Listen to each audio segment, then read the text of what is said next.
Okay, hello. Hello and good evening, everybody. Hello everyone, and welcome back to the Wicked Warehouse Customs Tournament. It is day 10 today, if I'm Woohoo! not mistaken, and we are having a very special matches tonight. We have the last quarterfinal with Mr. Enzel and Jedx51, and maybe if the winner of this match is able to, maybe we'll be having the second semi-final. Uh, Ooh, and maybe, with Butterking. yes, exactly. And maybe today we will know who is going to be at the grand final with Ooh, Funkian. It is going to be. that is a good reason for everybody to stay until the end of the stream. Yes, yes, indeed. So Wonderful. as we were saying, Mr. Envil versus Jedx51. So Mr. Envil did play, I know, Frollo and Maestro Forte. I can't perfectly remember the third deck he played, but I know he played the Me third neither. deck. I would need to check it out, unfortunately. And he's going to face Jedx51, who played a very impressive DDD last time we streamed the match. Indeed, and also a very aggressive DDD. He kept Yes, fating almost every single turn and brought down, as you said before we started the stream, the racer. yes, Chick Hicks, indeed. The great. previously unbeat vehicle Yes, indeed.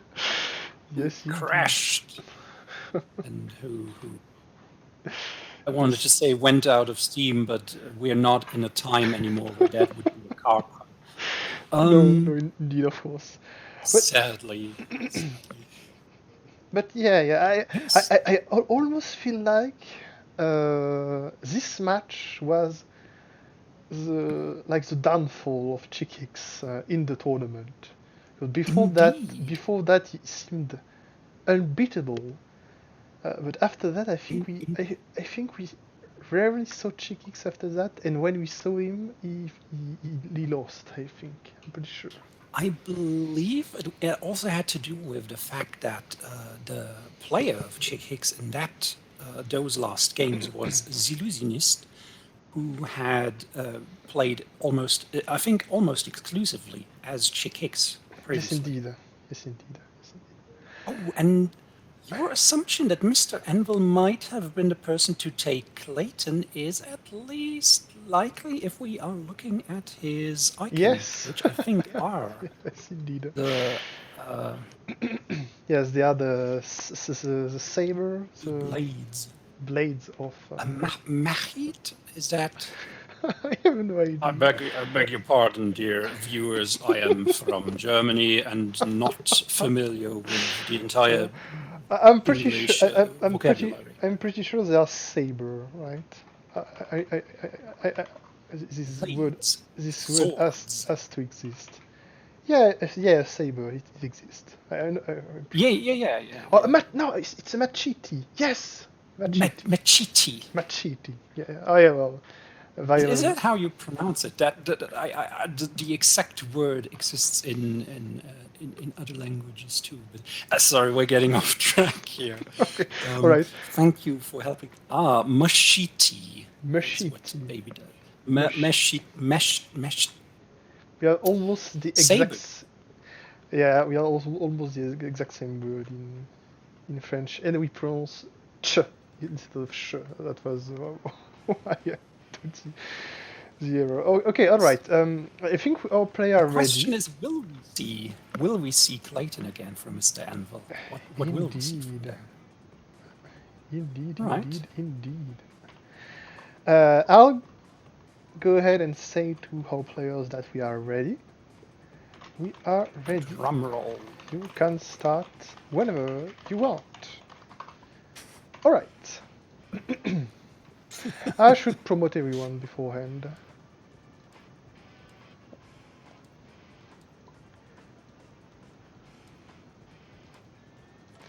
And it is going to be Swiper against Frollo.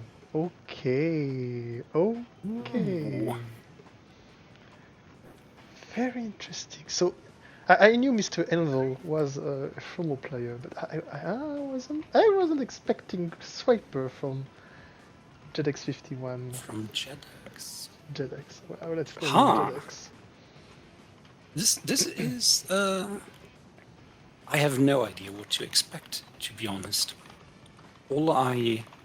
My first association is, of course, that I'll let you finish typing. So if we on the okay.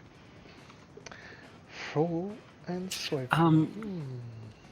Of course, Frollo is a relatively complex character, with the fact that Esmeralda will keep moving around his realm, depending on which cards are played or which heroes are defeated and which allies or items are discarded. So The interesting thing with Frollo is I think he can be a pretty fast character, and I think he's able to take the race against Swiper. I think. I wonder whether we are going to see the Swiper strategy of discarding fate items without a hero available from Jedx. Yes, to find the Because drop. I think it is a very good thing to do. Yeah. It's very interesting. It's fascinating how different on the complexity scale these two villains are. With Swiper, whom you modeled after. Interrupt me if I say something wrong, but whom you modeled after a children's show, and who is also modeled to be a little on the, let's say, not completely overboard side of complexity. Unless you disagree with me. No. And Frollo, on the other hand, I feel has an extreme amount of details you might have to pay attention to. Whenever a card is played, and you have to resolve different abilities in a particular order. Because the order sometimes does matter. For instance, if she cannot move in one direction simply because there's no more space. This is a really interesting. This is going to be interesting, I think. This is going to be very interesting. We don't know yet who is going to start. Should know very soon. Oh yeah, because Mr. Envel was quickly reading the guide, because he never faced Swiper before. A good idea to that. Very good idea indeed. We have seen a few matches where unfamiliarity with the opponent has brought a huge disadvantage to players. I can remember, for instance, being a villain where the fact that you are unaware of if you are unaware of the fact that the different types of underground heroes are there in equal numbers, and the one that has more of them must be Mr. Fox. If you're unfamiliar with that, I feel you might very well run into a problematic choice. Or if we think back to the Monica game. Yeah, I was I was thinking about that Monica game. Yes, Komaru's Hope that was raised only to be transformed into power by the next Despair broadcast. I'm sorry, I'm done talking, as far as I'm concerned. It's alright. Don't worry. You can talk. Okay, so Frollo is starting. He's going to move to Notre Dame. Okay. Going to discard Mercy. Hellfire. Okay. Review your alphabet. And we'll see a very early fate. It might not be the best choice. Okay, yeah. Indeed. Well, because on the other hand, allowing him to pick out Dora might be...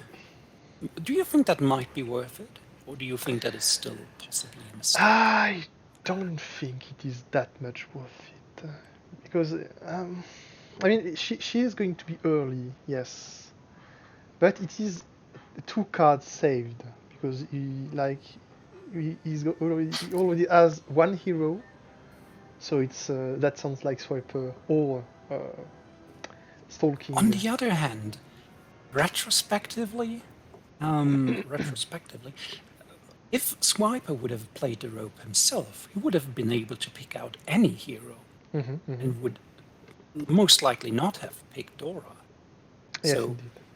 be able to determine which hero goes out with the rope, which would have been... oh wait, it would have been the second item, so that would have cost Swiper... Oh! Okay, that it is not... seems...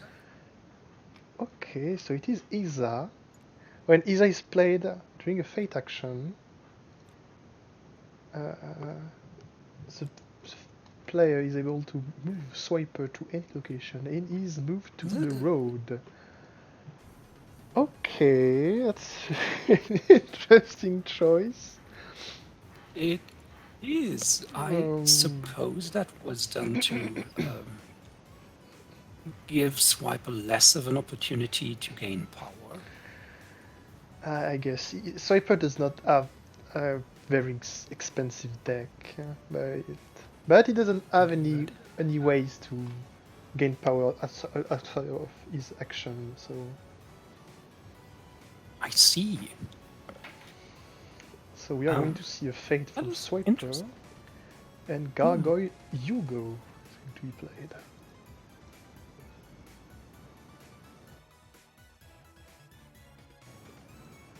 And like a lot of the heroes, if I'm not mistaken, Hugo, on playing, moves Esmeralda towards the middle. Yes, it's very often villain cards are going to move to the exterior, and the heroes are going to move to the interior. Indeed. On the other hand, if Hugo is defeated, it will mean that Esmeralda will move outwards again. As she crossed over the middle, that would mean towards the Palace of Justice.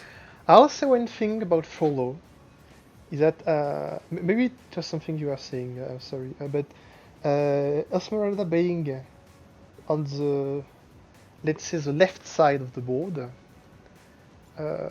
allows Frollo to move her to Palace of Justice, and potentially play his I-Win card from Palace of Justice.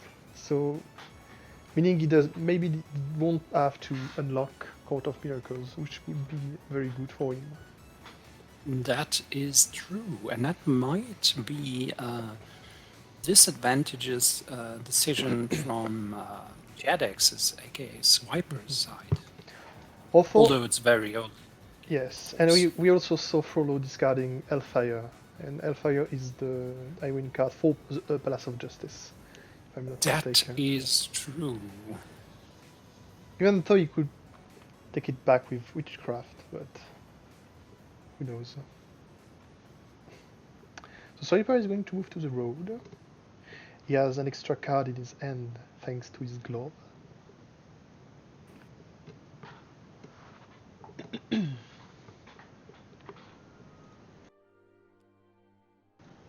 He's going to play the bush, so he's of course at the hero's location, because he's going to swipe his item at the same location as the heroes. Indeed. I believe not attaching, not playing Dora.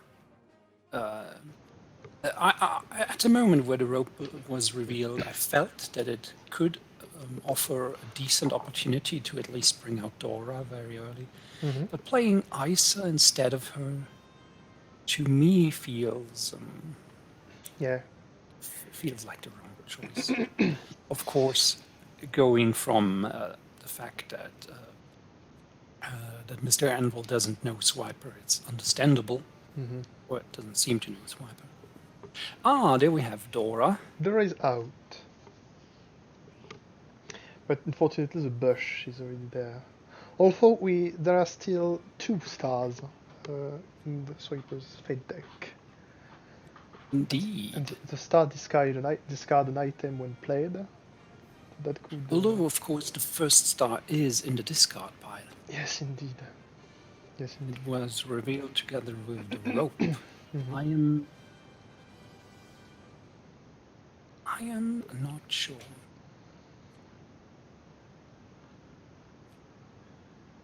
Oh no, there are only 2 stars. My mistake. Yes. I understood it that way. Huh. We're going to see Swipe of Fates. So the Festival of Fools can move Esmeralda to any step at Streets of Paris. I would say, And I think Captain Famous is... Yeah, it's going to be very bad for... although... I believe Phoebus will be worse choice for Frollo, as he does practically the same as playing Streets of Paris. A Festival of Fools, because it will move Esmeralda towards the middle by 2 locations, which will be Streets of Paris. Yes. And covering the top action of one of the 3 locations that Frollo has, and moving Esmeralda towards the location that is locked, is going to hurt. And yeah, and Phoebus is very strong hero. He has 5 strength. Indeed. Playing Escape to move to the road and gaining 3 from Swiper.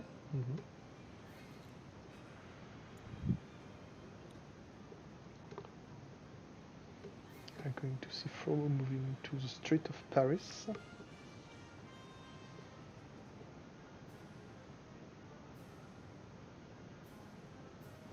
Smite the Wicked. Oh! Are we going to see Smite the Wicked? Oh no, we are going to see Executioner.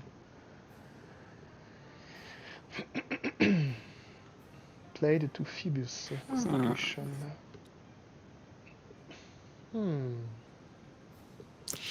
It is interesting that we have seen the Scarf played, but no soldier yet. Indeed.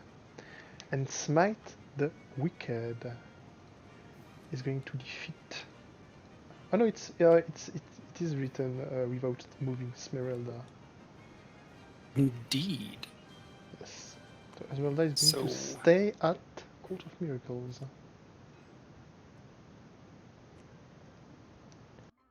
I'm not quite sure what just happened. Yes, the judge is clarifying that Esmeralda does move towards the middle, but does not move because of the hero. I will say that the card wording saying without moving Esmeralda is slightly misleading. Yeah, I agree. I agree.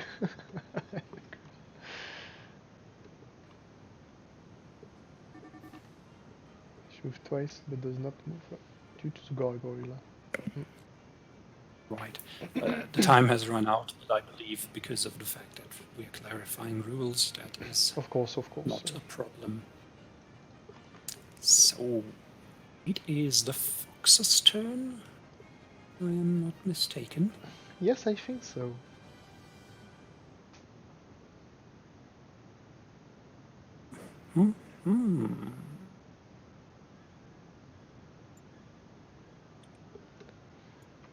Yes. No. Yes. Oh, he's going to... Yes. Is he going to swipe this rope? Oh. He could. And does. He's going to swipe the rope.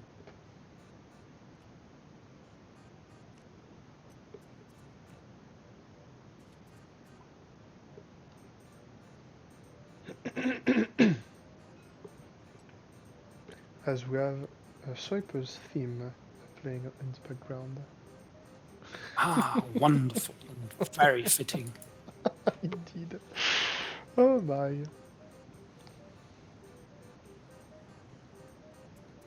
That theme is. I don't even know what to say.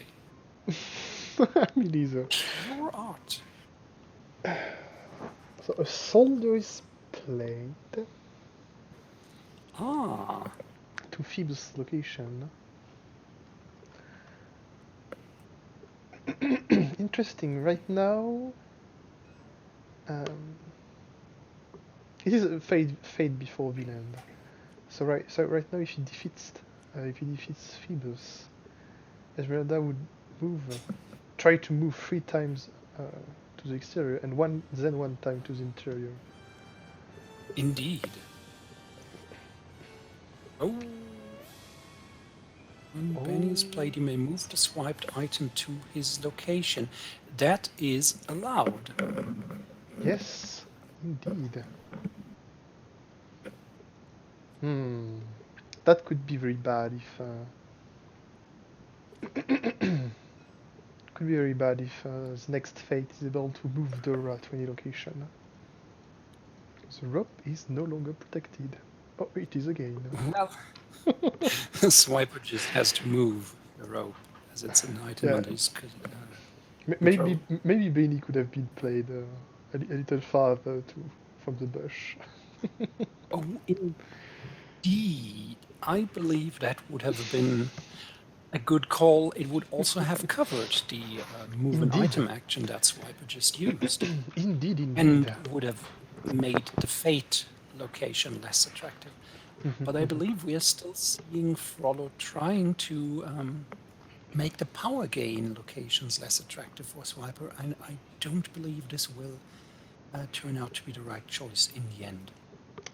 We see Crown played and Crown attached to plate. Phoebus, which does Hmm. nothing, as he is currently the only hero in the realm.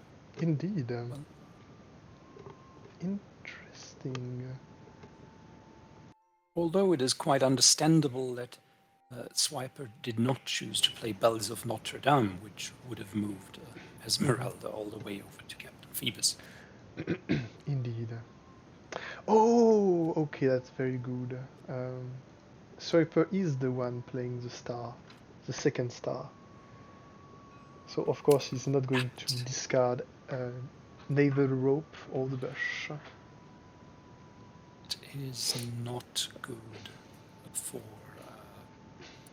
for Mr. Envel. Mhm. We are going to see a soldier play to Notre Dame.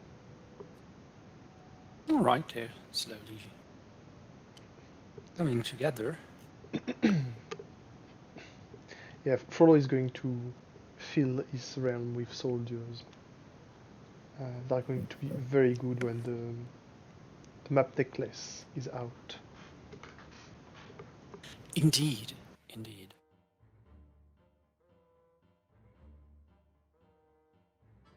As a matter of fact, Frollo only needs to unlock the Court of Miracles and move Esmeralda one more step. Of Indeed. course, he also has a very unstable state that can be messed up by fate very quickly. Oh, you'll never find it now. Is going to be played again to steal the star. Uh-oh. I believe Swiper will outrace Frollo in this game, unless he's able to pull Yeah, a quick yeah. delivery. Another issue right now with Frollo is the fact that the map necklace costs 4 power, and his Iwin car costs 5 power. So it is very expensive. So, He's going to play review your alphabet to find an item, if I'm not mistaken. indeed. Oh, and it was Yes, I think it was the well, next that paid card. off. It was the next card, Hmm. and he was at the discard card action. No, Wonderful. it is That two was a powered. waste of power. Yeah, 2 power down the drain.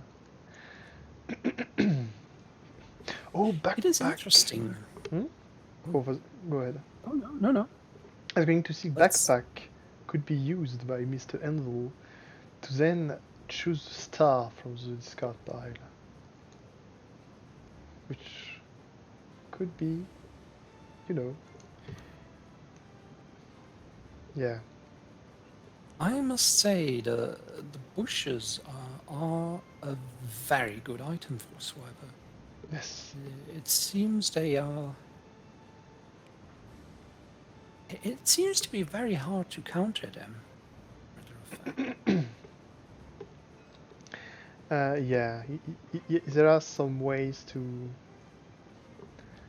move items and to discard items with bush Yes. is. Such as Benny, actually. Sadly, you had him play too I would close to the. I would say bush is also kind of a punishment for the other heroes if they let Swiper say, playing his heroes to Bush's location. Because he also required to have all his items swiped at the Bush location. So Indeed. if they are all played outside of this location, they are not protected. Does Swiper have ways of moving heroes? No, he does not. Aha. So his only way of protecting his items is by moving the bush or playing it to Yes, the location of a hero. indeed. That makes a difference. Indeed. He's going to place Ah, talking. yet another. And the flashlight comes out. Mm-hmm. I believe he's going to attach it to Isa again. Understandable, given that it's the hero that is at the bush's location. And the turn is technically done, but we have Dora capable of With playing, having an item from the discard pile played to her. Indeed. So it is going to be the star, of course. That is unsurprising. I wonder whether in this situation discarding the bush is still a good choice, even though Swiper has already 2 items swiped. What do you think? I think it's debatable because next turn, unless Swiper is able to, which could be something done. I think Jerax has just said that the bush needs to be discarded first. I do not think that is the case.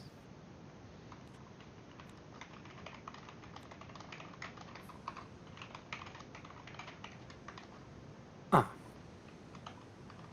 thank you for confirming. So it's alright. It's alright. It's a good thing that we have Swallow's creator here, Swipers. Sorry for confusing you. It's alright. It's alright.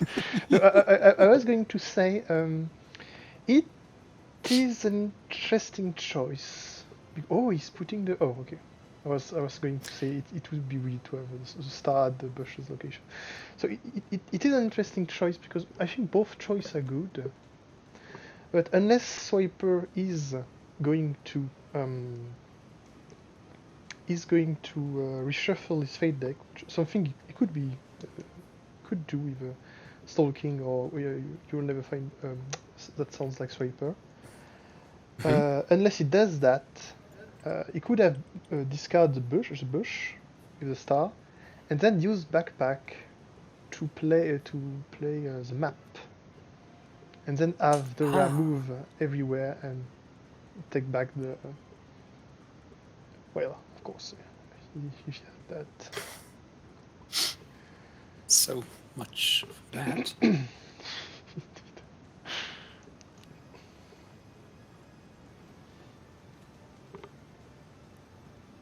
I believe we have some confusion.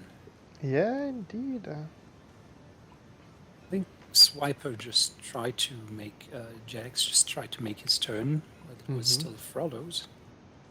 Somebody got a little excited. Yeah, I think so.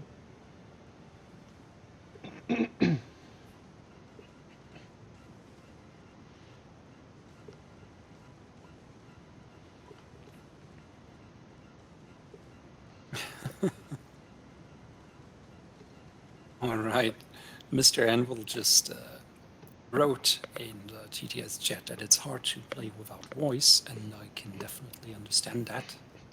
Yeah, we have two member of the no mic team in the in the players chat room, voice room. So, Map Necklace is being played, and Court of Miracles is unlocked. So now so now with 5 power, which is a lot, but with 5 power and Be Mind, Frollo could win because Esmeralda is at the right step. He could indeed, although of course it is still rather far from that. Yes, indeed. On the other hand, You're too late to discard to defeat Dora. Well, it does look decently good for Frollo.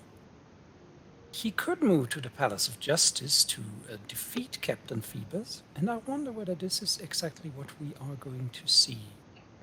Because of the order that I think fate cards are resolved first, he would first try to move Esmeralda 3 steps outwards, and then will have to move with the soldier. Yes. But it's not that big of a deal. Does nothing. Yes, indeed. It is, of course, very important that Frollo cannot pick the order, which would mean that he could first try to do the soldier and then do. Of course. In this case, it won't Phoebus. be that harming for him because yes, he's able to move soldier. And there we see another soldier. So now without fate, if Frollo has the right card in hand, he's virtually 2 turns away from winning. Am I wrong to remember, but I thought that Frollo started his turn with 0 power and gained 2 at the Palace of Justice? But didn't... How did he move Esmeralda back? Oh, by moving... By moving the soldier with the move action. By moving... Yes. The soldier, of course. Yeah, the soldier... Not a bad move. Yeah, the soldier are definitely the best tools from Frollo to move Esmeralda around. So at the moment we have Frollo 2 turns away from... And we won't see a fate for... Oh, yeah. I would fate right now. It does look a little scary on the other side of the table. Oh. Well... Yeah, it is going to be Gargoyle Victor, but... Indeed. As Help the Outcasts does nothing. And requires... Victor is not terribly good at moving Esmeralda. This queen... I will say it almost feels like something that Frollo might very well be able to cancel just by moving to Court of Miracles and moving a soldier. Yeah, right. I do not even think he... Yeah, right now it doesn't change at all. Indeed. And that's it for Jedx's turn. And we see Frollo moving to, and unsurprisingly, the Straits of Paris. And he He could play a card that costs 1 power, because Esmeralda is sitting on a gain power action. So he could pay 1, but yeah, he's going to... Oh, he's going to move right now. Interesting. I wonder whether that will make him more vulnerable. He could have moved next turn. So right now he needs to put Frollo out of a good condition. I feel strategically it could have been sneakier to have the soldier sit there Yeah, I think so and too. only move him during the next turn. Oh, Um, and oh that's... dear. Oh, it's not going to... Ah, never mind. Never mind. Archdeacon is still going to... Yeah, and I think playing him to the Court of Miracles is the best play here. because Indeed. otherwise, oh, is he going to? Okay, he's going to. Otherwise, he could have moved to Court of Miracles. Play. I don't even know if he had one, but play. Or he could have played simply a soldier for his hand if he has one. For soldiers, Indeed. he would have moved and be enough with again 1 power to play afterward his I win card. That is true. Since he has 2. So covering Yeah. covering that player card action will keep Frollo from winning next turn. We see a star, and unsurprisingly, Swiper is not going to use it to discard one of his items. Indeed. Indeed. Not surprising at all. So what is Frollo going to do? I suppose he could move to Palace of Justice. Yeah. And perhaps play another soldier, or even just move this one back from Esmeralda, so he can move them again next turn when he moves to Court of Miracles. Indeed. 'Tis what I would have done, but it is not what we see from... Oh well, I mean, he can also just defeat Victor. That is perhaps even better. And if he defeats Victor, yes, Esmeralda is going to move this way. Indeed. Because of the fact that the executioner does not trigger a movement because he's never discarded, that is a good choice. Interesting. Yeah. Not what I had on my roadmap. No, me neither. But probably, or very likely, the better play, because it will also now... and he does move Esmeralda using the necklace. But I do not believe that moving the soldier should move Esmeralda.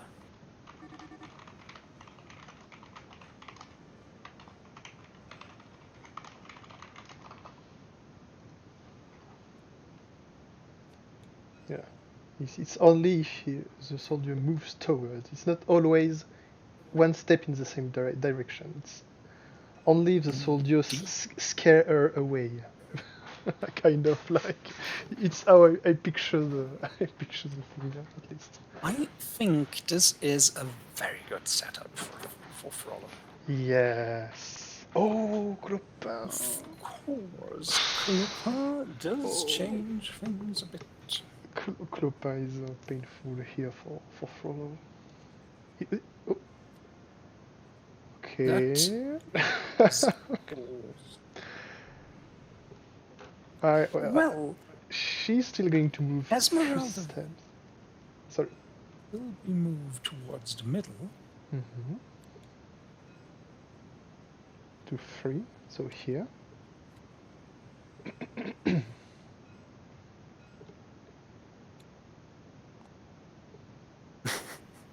I think there's an argument on whether Jali influences his I, own I, movement. I believe it's not supposed to, but I'll let the judge decide. Because from what I picture, it's like a cost, kind of. Before playing, you need to pay and move, and then you play the card.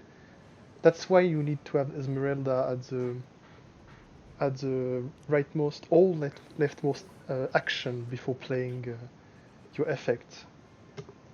Like the card is not in play before Esmeralda has moved. Indeed. I believe this could, however, I mean, it's not a secret that we use this tournament as a way of collecting interesting or possibly problematic things with customs and observe these things. I feel this might be something that could be specified on Jali, just in a sense of other fate cards, or except when Jali is played, or something like that. Something to consider for the back.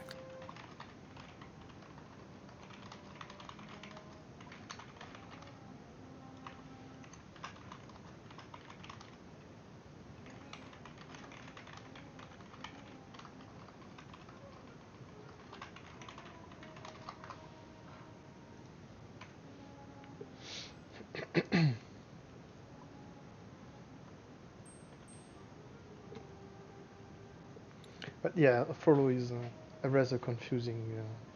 Yeah, he has a very complex mechanic gimmick. So yeah, it's. Indeed, indeed.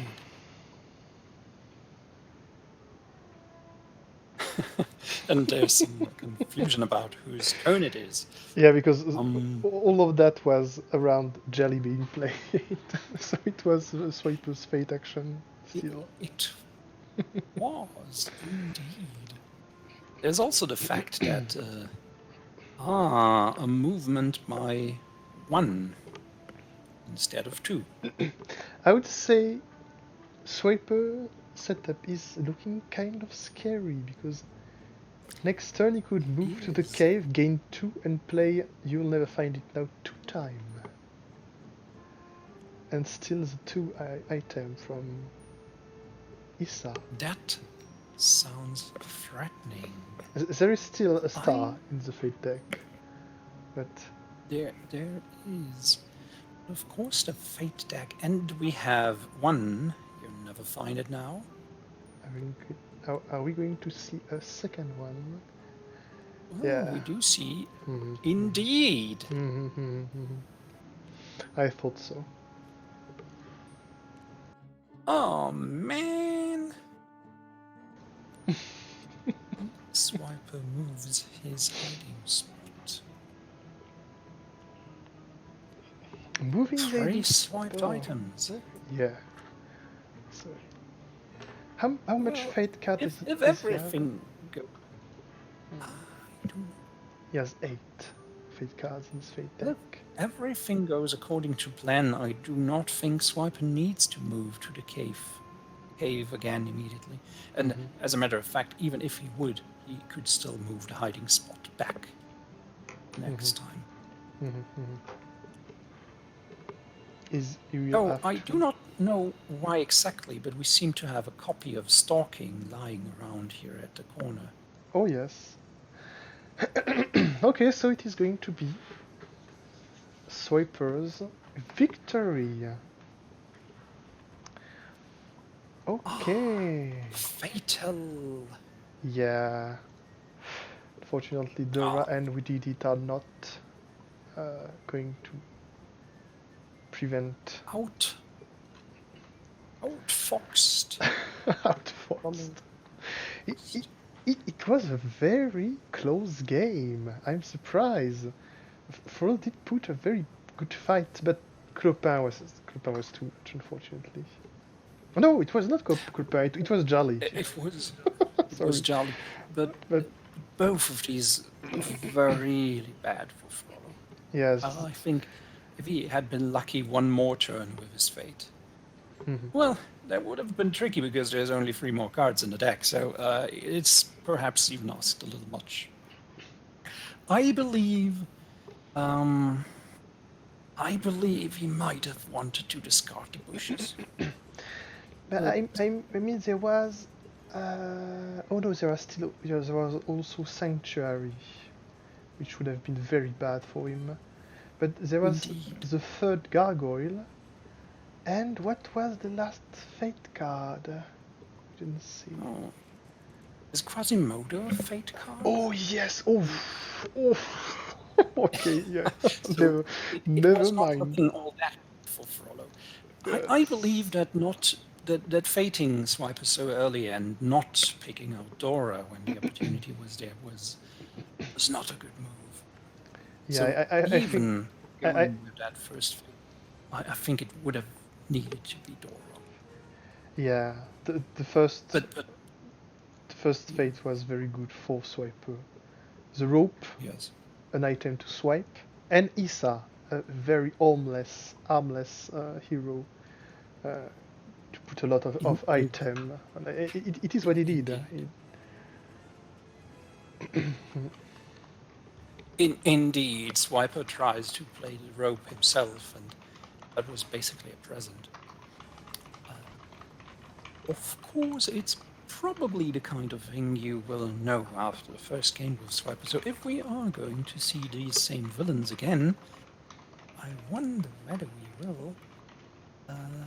I doubt. I doubt that Mr. Anvil would do the same mistake a second time. Definitely not. Definitely not. So, if I'm not mistaken, the winner picks first on the second game. So, all eyes on. Is that so, or can the loser determine who has to pick first? I thought it was this. I have to admit I have no idea about all rules. I'm sorry. Yeah, you and I, we are, of course, extremely competitive players, and no, but I think the loser picks second. RPM just confirms in the chat. I think yes, we did that to allow a counter pick for the loser. So, for instance, when somebody picks pork, as we are seeing now from Jedx, we could, I don't know, equivalent that eats pork, such as that's not. I was going for a joke there, but very. Yes.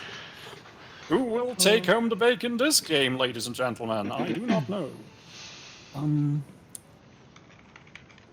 While we are at. Okay, he's moving his board. Perfect. Thank wonderful. you.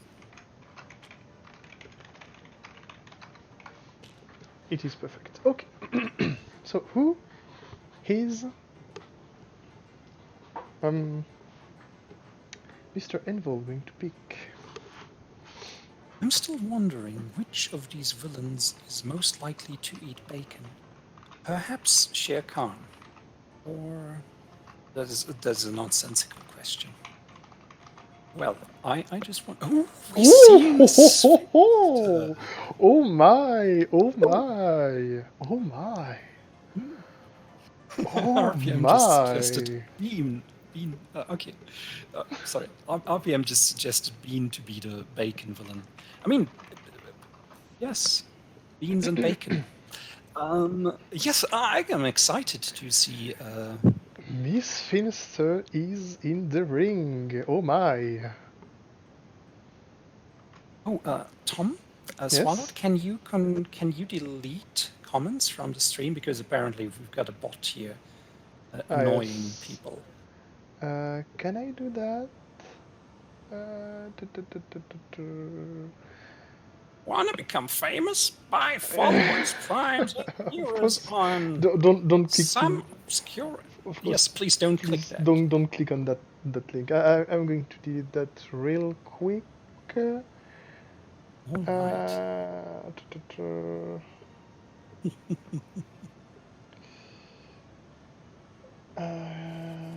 Took. Okay, perhaps you need a mod. Well.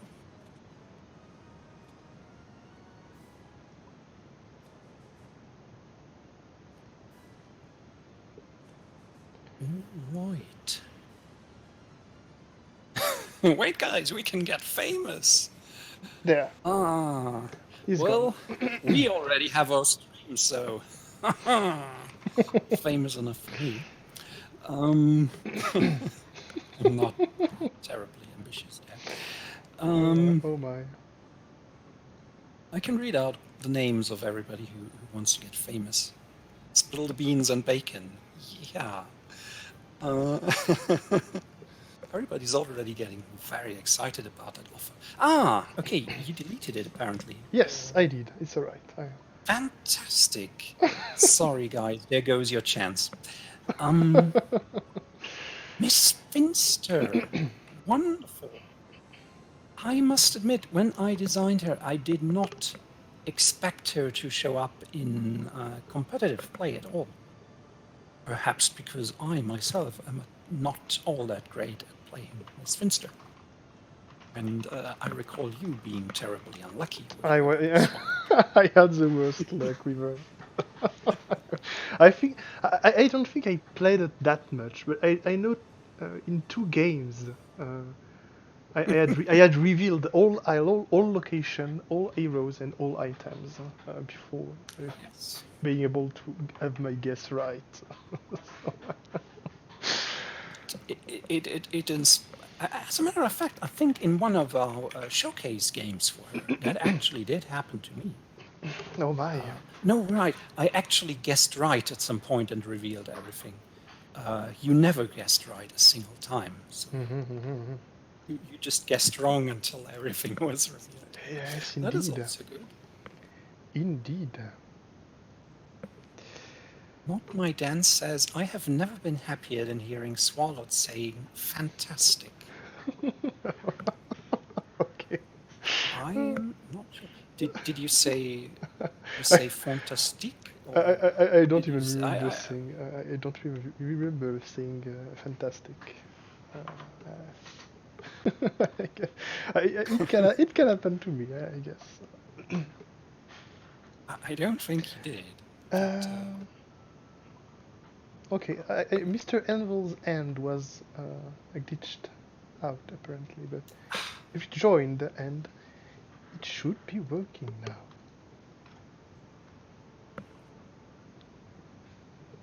and if I'm not mistaken, the loser can also. Baby Daisy Lover is making a prediction for what is in the case file for Finster. Halls, Gus, and Ballstash. Oh my! When Not My Dance just confirmed that. Yes. Okay. All right. We see our first interrogation. Interrogation.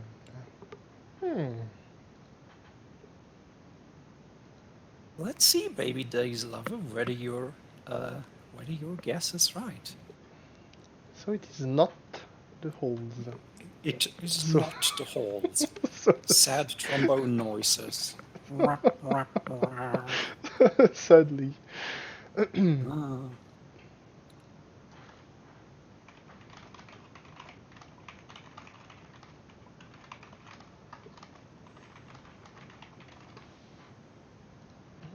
Last question.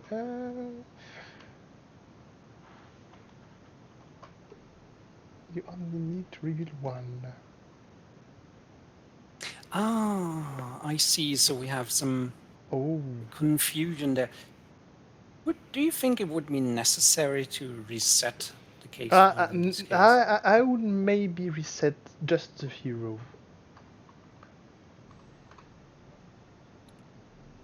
Yeah. Reset just the hero. I would reset the hero. It's not that big of a deal too. Yeah, because he basically got 2 information. Yes. from that single So iteration. we got So free information about TJ being in the case file, not in the case file, but heroes. That is, of course, an unfortunate thing that can sometimes happen with Finster. That you accidentally reveal too much. I believe in the future we might give her a hidden zone for that purpose.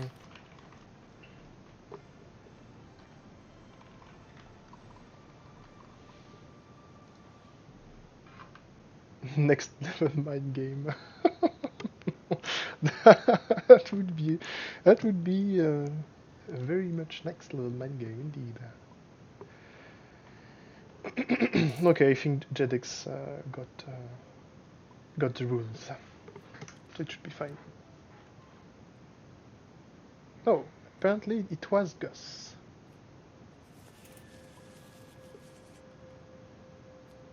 So on that one, you were right, Baby Daisy Lover. It was indeed Gus. Not the holes, but it was Gus. Right.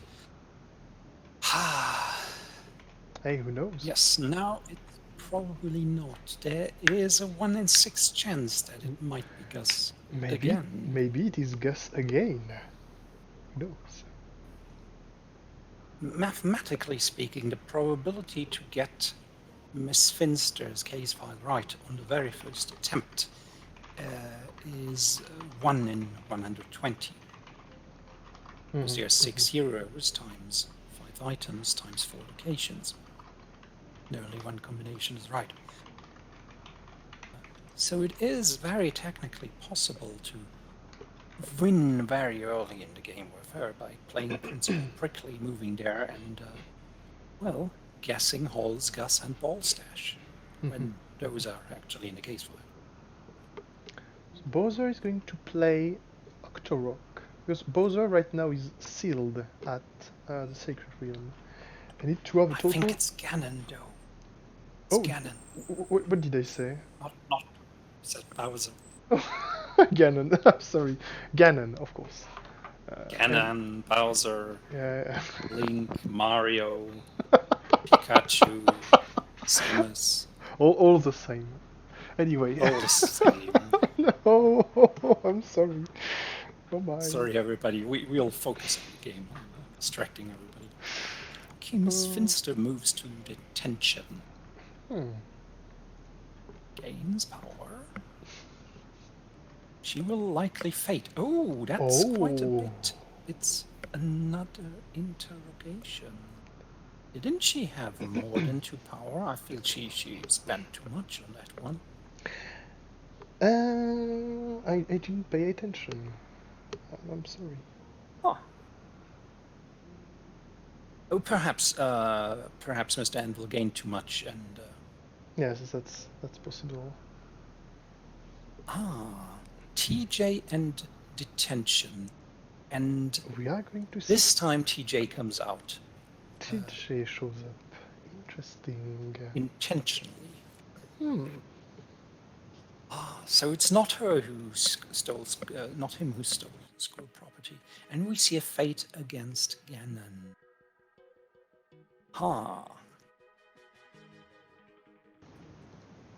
What do you think is the better call here? Of course, Link needs to be good for Ganon.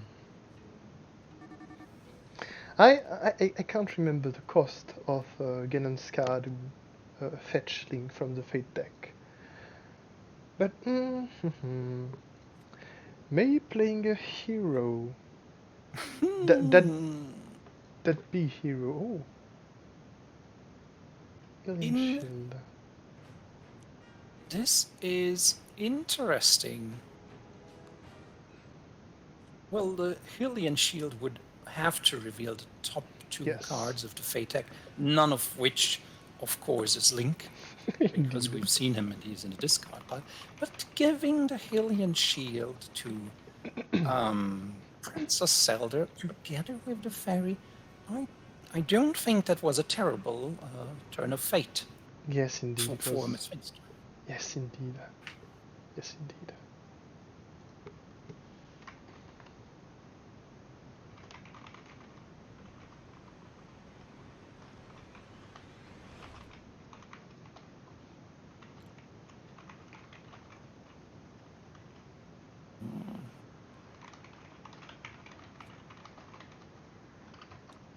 Darknut. And the first prophecy, the first third of Ganon's objective is fulfilled. Indeed. So next turn he's going to be able to move out of the Sacred Grove.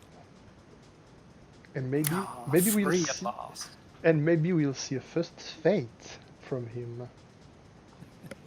That is indeed something disadvantages for Ganon, that he cannot fate at the beginning of the game.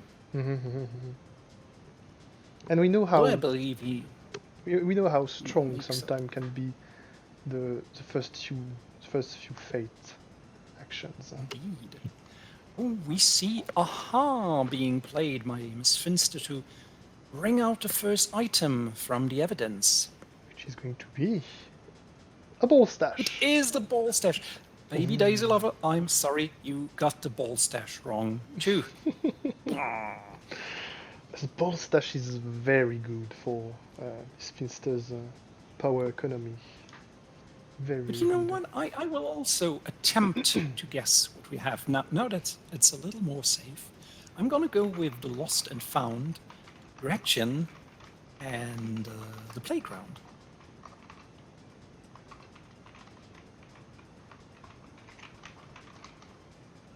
Oh yes, you did get Gus right before it changed.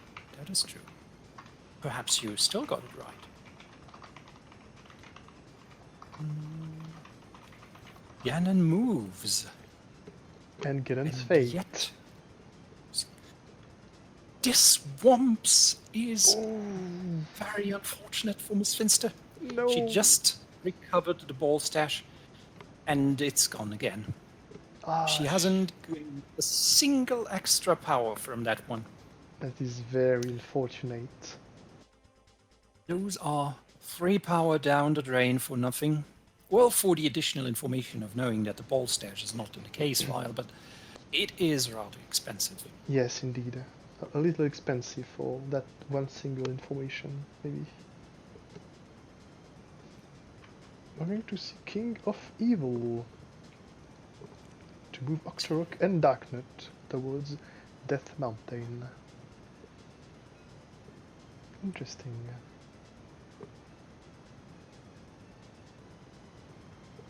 And Ganondorf ends his turn. This indeed womps for Miss Finster. Is not great for her. Will she keep interrogating? No, she moves to detention instead, from the halls where she just gained the free power to pay for the ball stash. Indeed. Instead. She going to...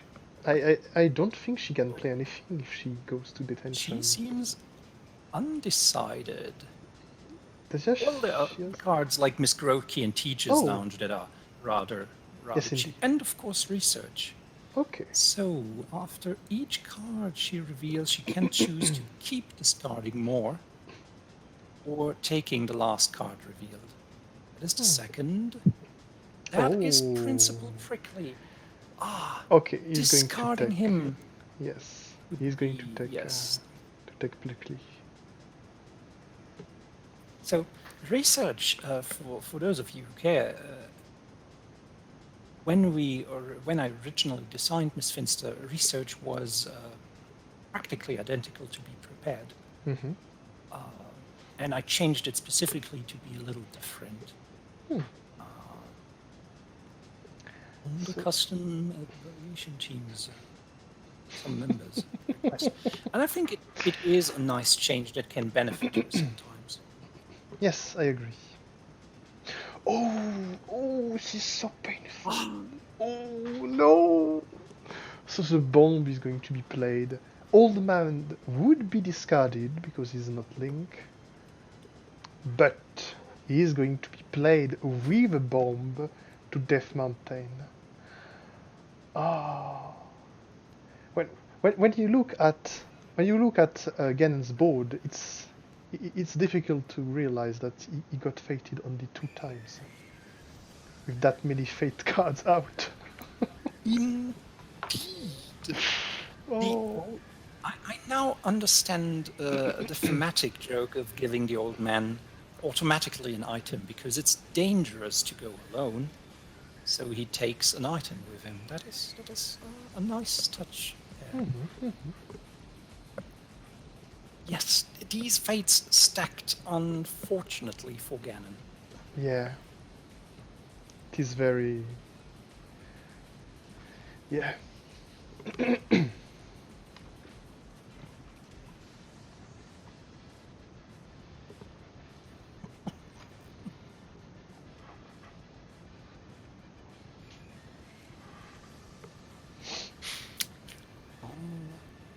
Right.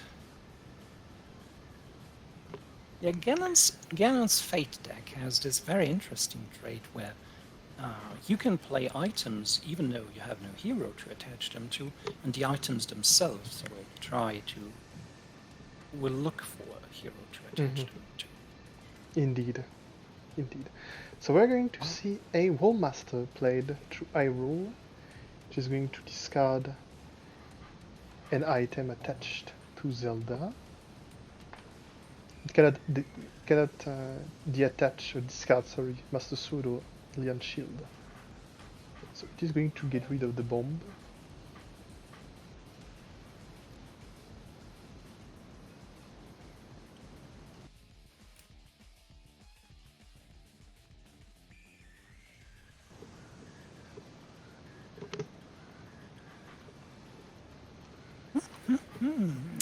More powerful Miss Finster. Randall! Oh!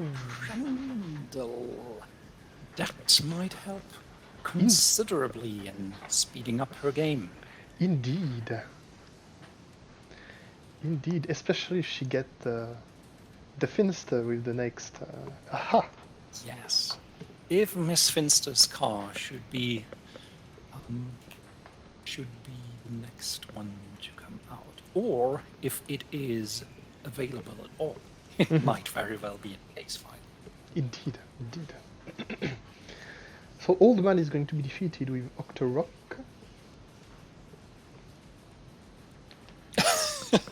I was going to say, with how lucky we have been up to now, Spinelli will be drawn, and she is. This means Randall cannot be moved. From both sides, the Fate deck has been so unlucky for both of them. Oh my! Indeed. With it looks like a lot more on Ganon's side, but Spinelli, after this one's discarding a completely unused ball stash, that is equivalent to Gospel Truth discarding a chariot. Except you can actually sometimes use the chariot in the turn you played it, so you still actually get something out of it. Interrogation at the classroom, which we have not seen yet, so we will certainly see either the classroom or I wish I knew which hero was named, and it is not the classroom, which increases my chances for the guess of Gretchen, the playground, and the Lost and Found. Just mark my words, it's gonna be those. Well, it would be great indeed. Ken is going to move to Lostwood. He has plenty of power due to this last reincarnation being played. That is very good. And Grouchy. Oh!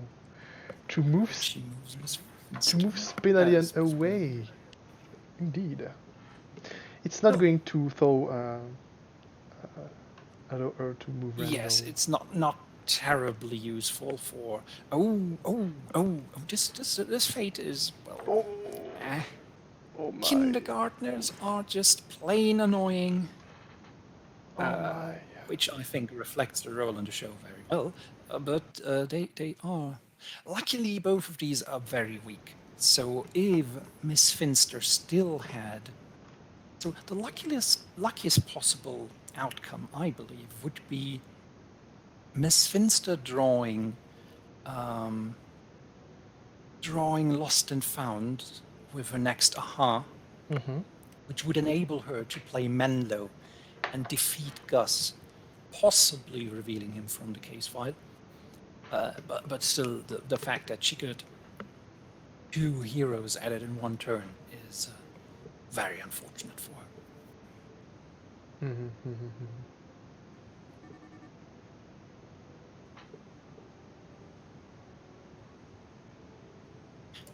Baby Daisy Lover asks, what are the abilities of these heroes? Spinelli keeps Randall from being moved, with Randall's ability being that whenever he is moved, he can do the same in Interrogation does, which means investigating his location and a hero, unless there's a hero at his location. The Kindergartners can be played in addition to another hero and can be moved whenever another hero is played. And Gus, Kindergartners and Gus are both very weak.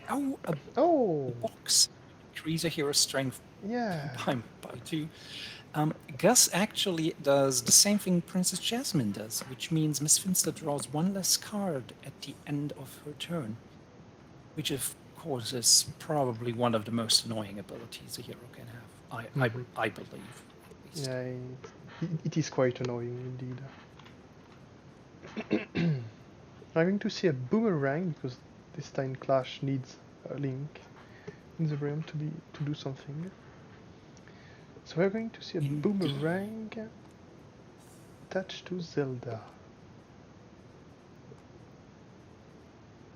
All right. Then an ally in Ganon's realm can be chosen, and that ally cannot be used in a vanquish action. Indeed. I do not believe there's... that is probably a good idea, because Darknut does something when discarded from the realm. So keeping him from being used is a good call. Indeed. He reveals cards from the top of Ganon's deck, puts 1 into the hand, and discards the rest, 3 of them. So... I believe this was Miss Finster's turn. And Bowser is up. Bowser. I mean... Okay, Ganon was thinking he's going to move to Hyrule. Maybe. Looks like. I don't think he needs to fight that much more. I think... yes, I think you're right. Although, of course, Miss Finster will be able to defeat Gus with her next turn. Oh, eccentric. Oh, that is very good. Yeah, she had Principal Prickly. Yeah, it is probably the best eccentric you can play. Indeed, he and Randall both cost 3. They are the perfect use case of eccentric. The others save a player card action more than they save power. Prickly being required to win for Miss Finster. Indeed, as her objective is to report the contents of the case file to Prickly. To do that, she needs to be at his location, pay 4 power, and guess. And if she gets it correctly, she wins. If not, then, like with her other investigation cards, one of the cards that proves her wrong has to be revealed. Did we just say Wicked Magic play? Yes, they played Wicked Magics to discard the boomerang from Princess Zelda. But since it's you may find and play a Link to Death Mountain, looks like they did not resolve that part of Wicked Magic's ability. An interesting choice to not do that, I must say. Very interesting, because he's going to need Link at some point. So we see Gus defeated without any allies, which is very good for Miss Finster because she has not all that many. And Yes, some of them, such as Randall and Principal Prickly, are better kept around in the realm. A sardine and onion sandwich. Which could be a good way to get rid of Spinelli. Yes, this is going to be what? Indeed, because if she now moves Prickly to her location, I wonder why she does not, but she could defeat Spinelli using Prickly and a sardine and onion sandwich, for instance. Ah, yeah, they could have moved. They could have moved quickly right now. Yes, they had a move action available. Indeed. Hmm. We're going to see We a see fate from Ganon. Jinx. Oh, and Wins. Now, Wins is, in my opinion, one of the harshest heroes in Miss Finster's Fate deck. Although the fact that she has not a single evidence item out at the moment makes his ability kind of pointless. He still is rather terrible. He has a solid strength. And yes, Although in a situation like this, with Grouchy in hand, I suppose he could be accepted for a while.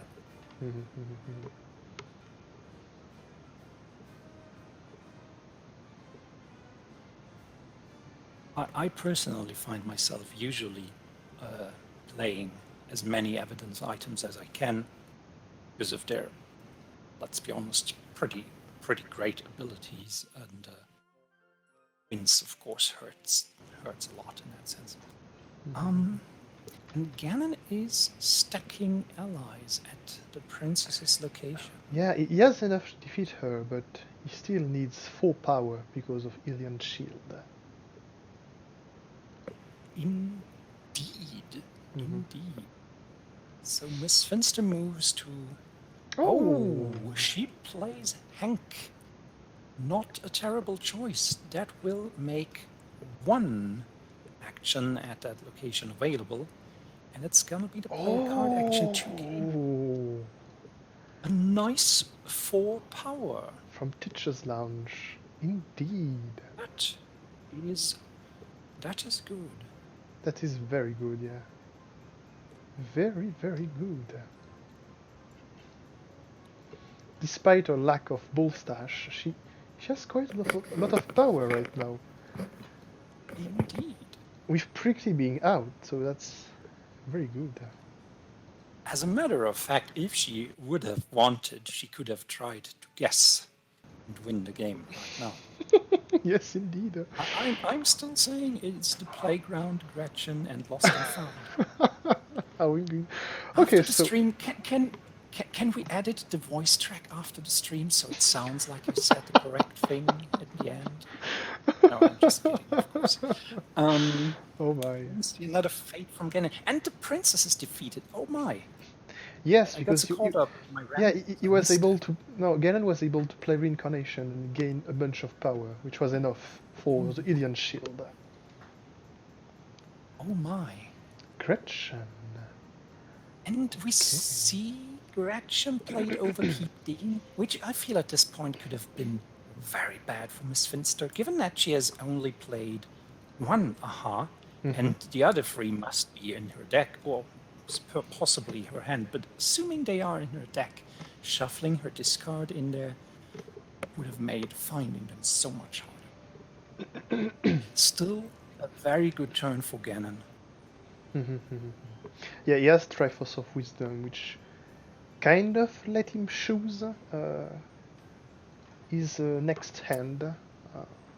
Yeah, he has a choice with one extra card. So Miss Finster goes to the classroom, gives 1 sandwich to Hank, and uses him to defeat Spinelli. Okay, that is good. Good bite of the sandwich, and Hank stays in enough power to stick around. Yeah, because Randall is going to be very good to speed up Miss Finster's game. Indeed, I think it was good use of the sandwich. Although personally, I wouldn't have necessarily moved Hank to detention where his ability does nothing. Yes, you're right. And Gretchen being at detention is actually not great, because you will still lose the power when you... Ganon, on the other hand, moves to Hyrule. Oh. Genna's realm will be nicely cleaned up since since the beginning of the game. He only has Fairy out. That is not a very big threat to him. I messed up that one. Not more. No, it was great. Moblin is going to be played.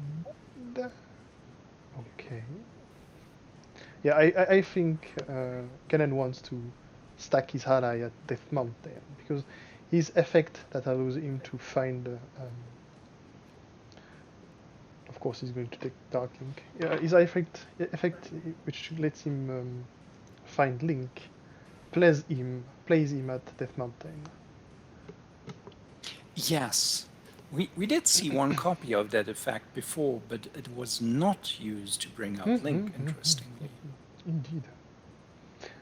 Oh, so you little hooligans to move the kindergartners. And probably Rendell.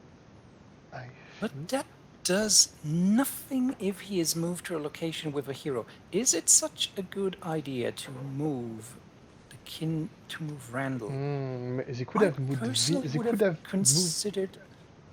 Yeah, sorry, I was going to say the same thing. I would have moved Wince and Randall to Wince to detention and Randall to the playground. But if we don't move Randall, at the very least, I would have moved Hank to the playground to make the top fate action available. I think leaving Hank at the only location that does not have top actions is a waste of this card. And it is not the Lost and Founds. Yes. I never said it was Lost and Found. I said it was the Finster. Oh yes, right? Sorry. Oh yes, sorry. My bad. My bad. I was I'm mistaken. I'm not trying to gaslight everybody. And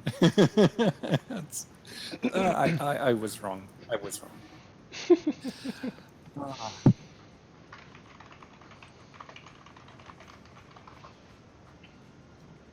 It's as Sherlock Holmes said, when all the other possibilities are eliminated, what remains must be true. Indeed. Going to Death Mountain. Are we going to see Wicked Magics played at some point? First, Mikey. Ooh. Mikey would be... Mikey is a rather annoying hero. Yes. Oh, I forgot about the fact that the Lost and Found was useless because of Wince. Yes, and indeed. It has become even more useless because of Mikey. Yeah, yeah, indeed.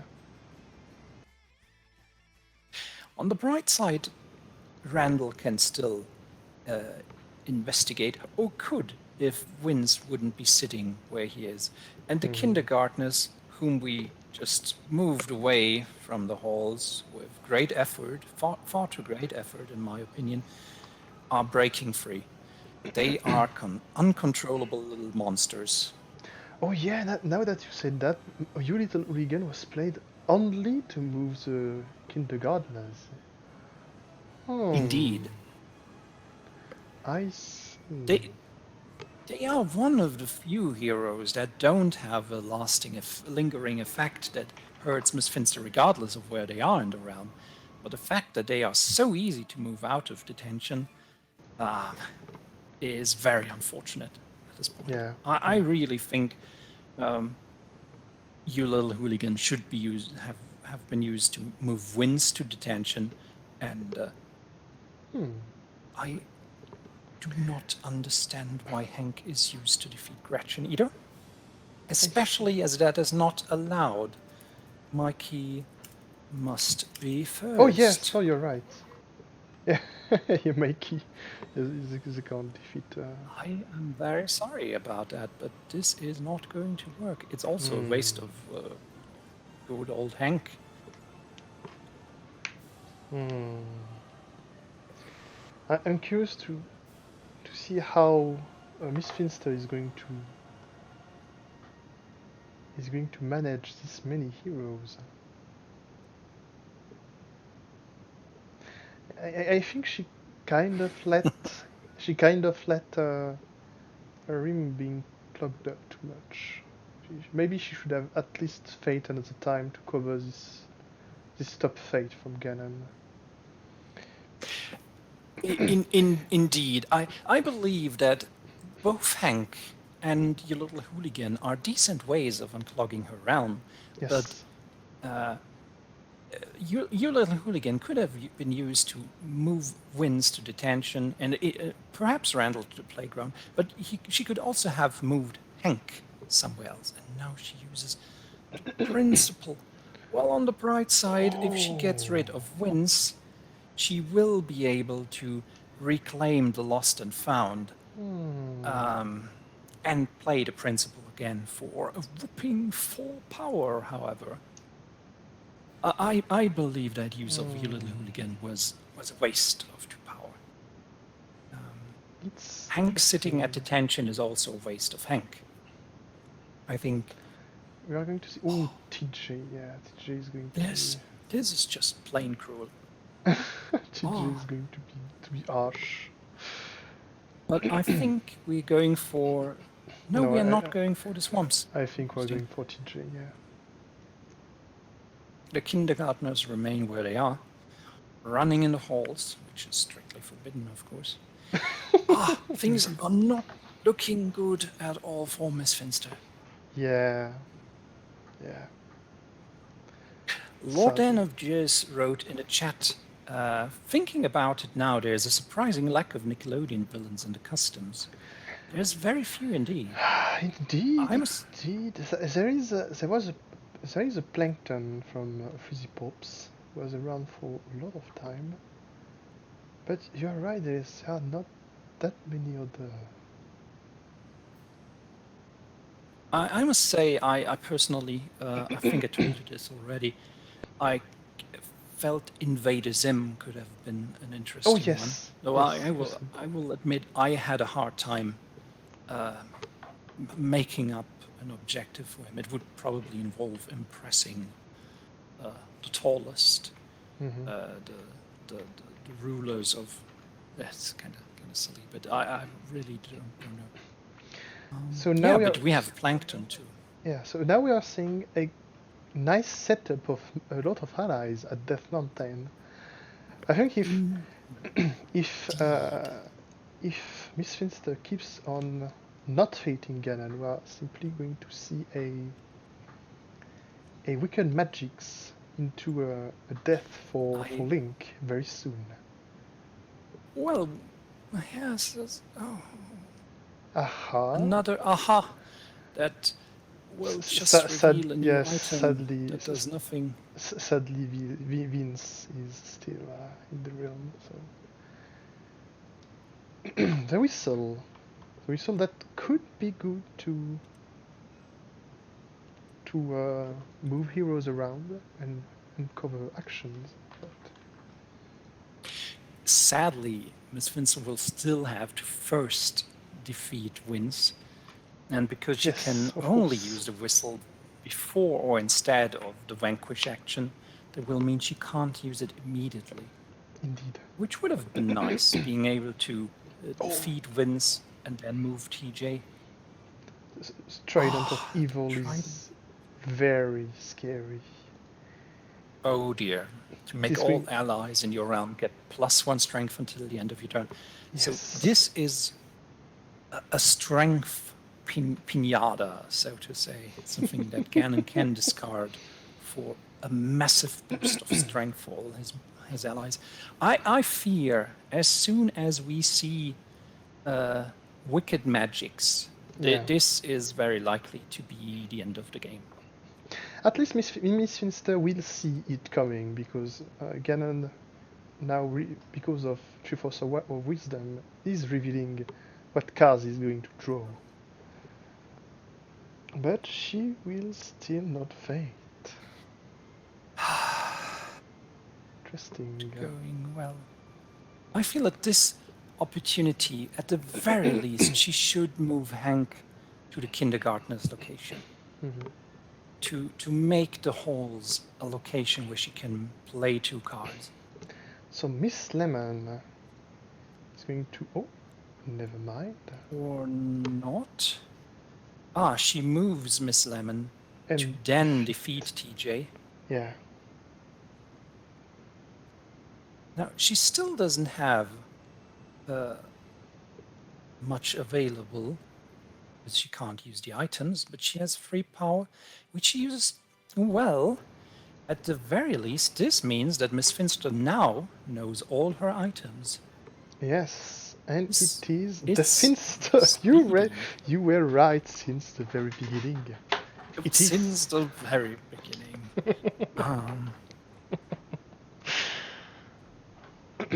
Okay.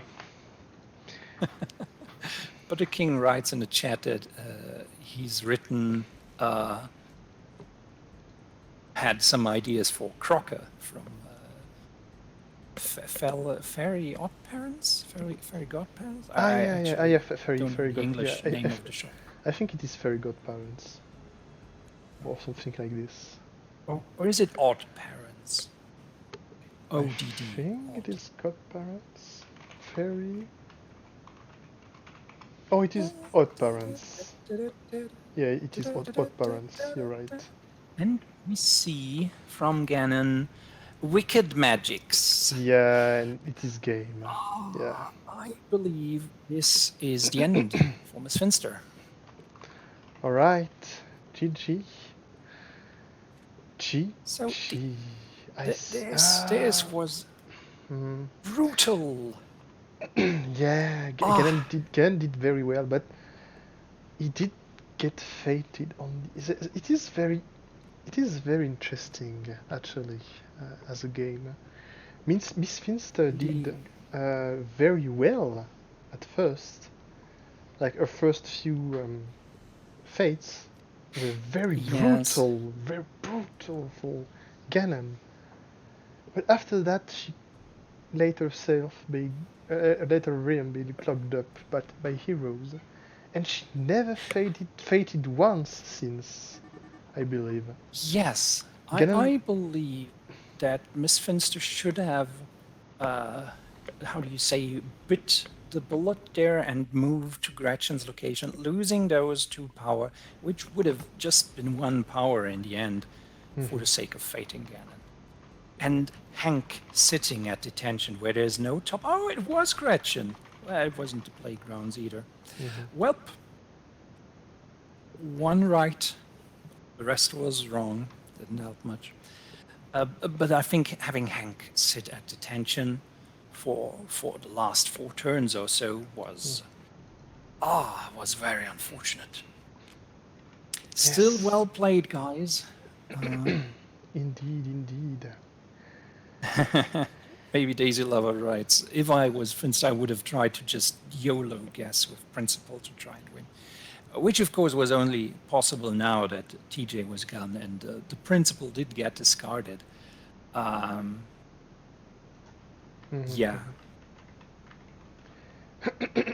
Indeed. Where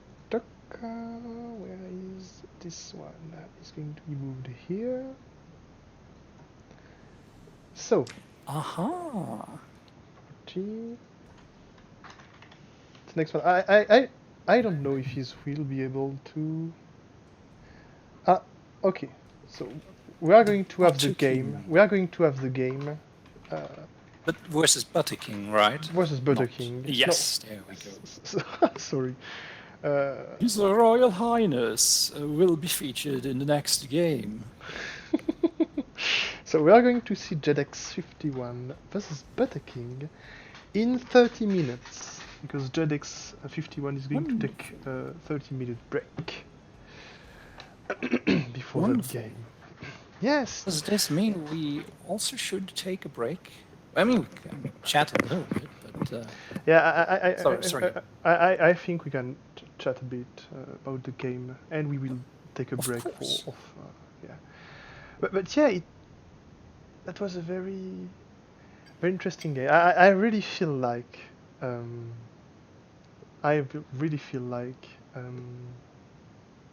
Mr. Envil should have felt a lot more. But as you said, there was a lot of decision could have been done differently.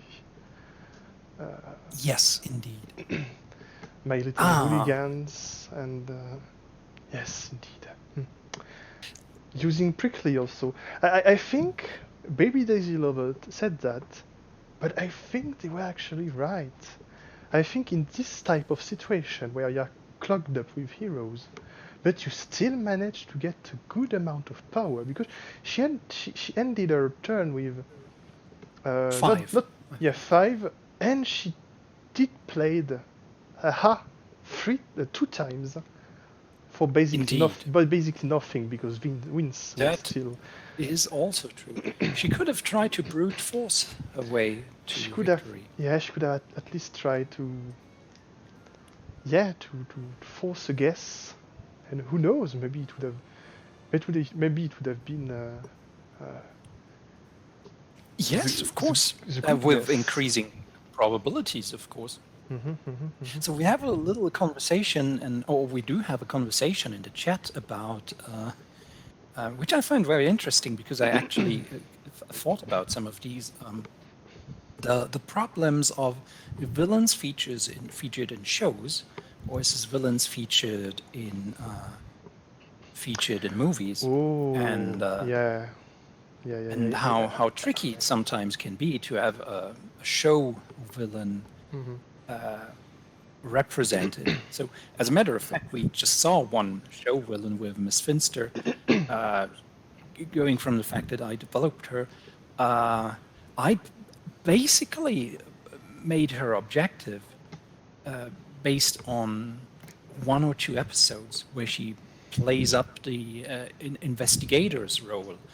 Of course, cards like Jinx are featured from other episodes, but the plot of her interrogating heroes to find who did something is basically one theme from one episode, enriched with a few other episodes sprinkled in. And Bill Cipher, my avatar. Sorry, I'm just keeping talking. No. Just from my perspective, Bill Cipher was a little easier because he has one. He's in the season finale of Gravity Falls and has a huge focus there, and his objective is based around that, again with the anomalies sprinkled in from other episodes. Did you do show villains? You did Swiper, of course. Well, Swiper wasn't that hard to do because because he does the same thing every time. I would say it is rather hard when how do we say, when the said villain reappears constantly and shift his goal every time. And it was it was actually an issue when I was making Mr. Burns, because Mr. Burns is in a lot of episodes, and he's actually in maybe the top 10 characters to be the most represented in episodes, something like this. I saw something like that, and it was, and actually I did a little like you did with Miss Finster. The sun blockers, the burns slandering cause, there is a lot polluting the location. There is a lot taken from Who Shot Mr. Burns? Who Shot Mr. Burns? Yeah, the episode where maybe he was really the main antagonist, and the entire Springfield citizens were after him. And then I realized Mr. Burns had crossed over from everyday villainy into super cartoon villainy. Yes, indeed. Yes, indeed. I couldn't take it. But yeah. Yes. I basically did that, and also the one thing with Mr. Burns is in the reason why I came up with this objective is I often realize that when he's let's say the center main antagonist of an episode, it is because he is either building something that is going to bother a lot of Springfield citizens, or something like this, or he's going to buy a building and change completely what it was supposed to do, or he's going to build something that is very polluting, and it Like is the Little Lisa recycling plant. yes, for instance, and yeah, it was the same with Mr. Burns' casino. All of this is yeah. Interesting. Mhm. So, as somebody in the chat also brought up Pinky and the Brain, Lord Dan of Jers. So you know this, but our listeners or viewers don't. I've had some ideas for Pinky and the Brain custom a while ago because I really, really enjoyed the show. And couldn't manage to figure something out. There's been a few ideas, such as certain allies, certain paperclip and a cage and a water bottle and maybe food pellets, and of course the suit that Pinky and the Brain wear, this mechanical suit. But trying to find an objective that unifies something that's taking over the world, because this is interesting. A good friend of ours, the designer of Chick Hicks, for instance, Mighty Ruler, is Mighty working Ruler. on Jesse and James, and Yes. they have the same objective in a lot of episodes. But I feel they usually try to reach this objective with very similar means. They have some tools, they steal a Pokemon, maybe they have a pitfall trap or a cage or something weird with magnets, and usually it's similar. But Pinky and the Brain, I found, even though they always try to take over the world, tend to do this with vastly different approaches.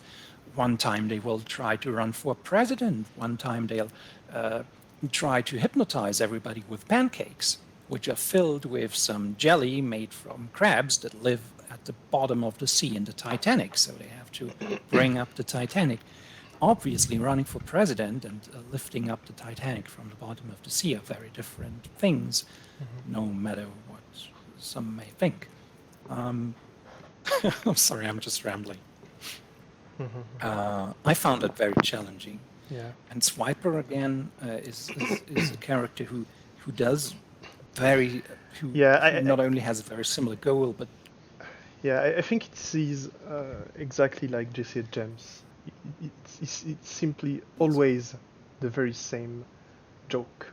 Not joke, sorry. It's always the very same goal.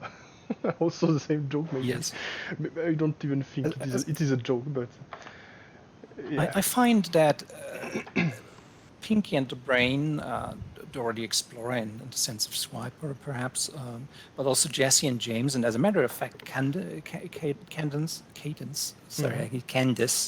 from Cadence, yeah, Candace from Phineas and Ferb, have a very formulaic structure. The episodes have a very sorry, Baby Daisy Laura Candace. I actually know how it's pronounced. I just whenever I read the name, I get confused. Yeah. Candace. So the structure there is very similar to the point where Phineas and Ferb and also Pinky and the Brain have a lot of catchphrases that appear every episode. And with Swiper too. That sounds like Swiper. Swiper, no swiping. Oh man, you're too late. You'll never find it now. And for Pinky and Brain, it's I'm pondering what I'm pondering. Yes. I think so, Brain. But who wants to watch Snow White and the Seven Samurai? Yes, indeed. Indeed. And yeah, Baby Daisy Lover, welcome to English. Baby Daisy Lover wrote, I tried to include as many of those as I could in Candace. And yeah, that's kind of what I tried with Pinky and Brain. The problem is for that deck, it's still really hard to find. Maybe one day in the future I'll find one. Lord of Jez would love to watch Snow White and the Seven Samurai. That's good to know.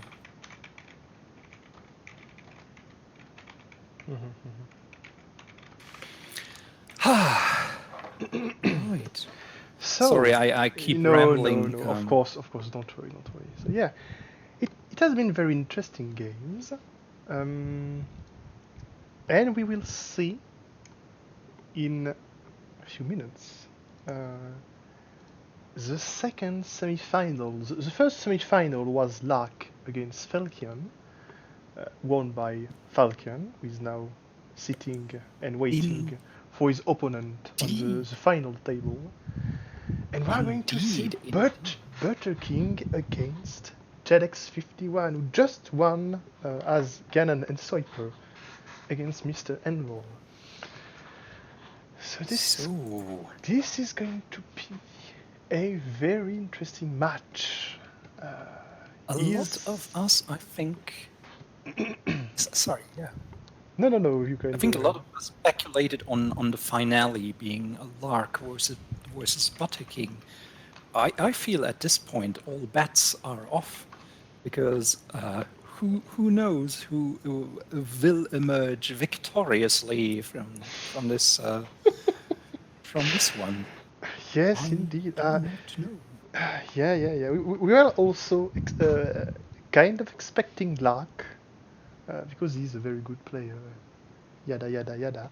And Falcon did won his semi-final. So who knows? Indeed. Who knows?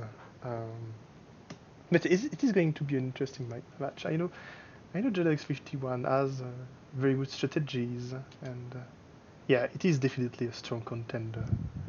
So speaking of JEDX1, they, I don't actually know, just announced they're here. I have arrived. Wonderful. We are still going to wait. We are still going to wait for Butterking. Went for of course, it will be hard to run the match without him. Sorry, my jokes get worse the longer the evening lasts. Yes, of course, while Will writes in the chat, I'm the strongest player, clearly have not lost a single match. I think that's good news for us, because we neither have lost a single match. All right. Good.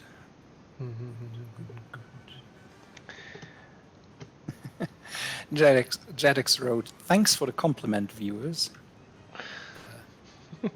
Your thanks are forwarded. Indeed. Oh yeah, Will played one showcase match and won that one, so that counts, of course. Will is saving up all the strength for the thumbs up at the end. Of course. The special thumbs up from Will. He's getting his thumb strip prepared for the photo. I'm sure. That thumb is going to be fantastic. Yeah.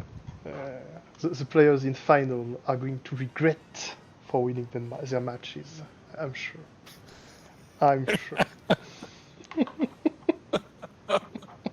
It's not a promise, it's a threat. Indeed. Oh my.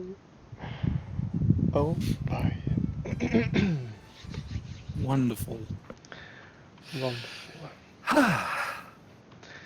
Okay, so should we take a break maybe and return when Butterking is on his way, or maybe 5 minutes before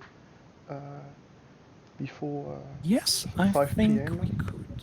Yes, I think so. I think we could take a short break until well, that would be 10 minutes from now.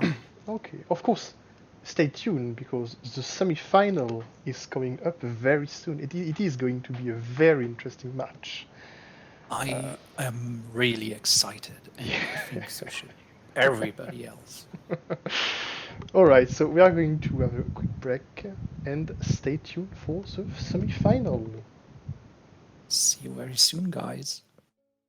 Alright, we are back, and actually we are going to jump in the match almost right away.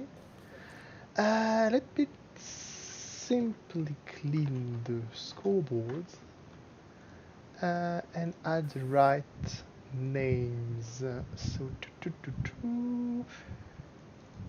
Butterking to the left, and Jetix is still to the right. It is perfect. It is Excellent. excellent, as you said. Okay. So, I can say I am very excited for what we are going to see now. I am too. Right, we are ready. Go ahead.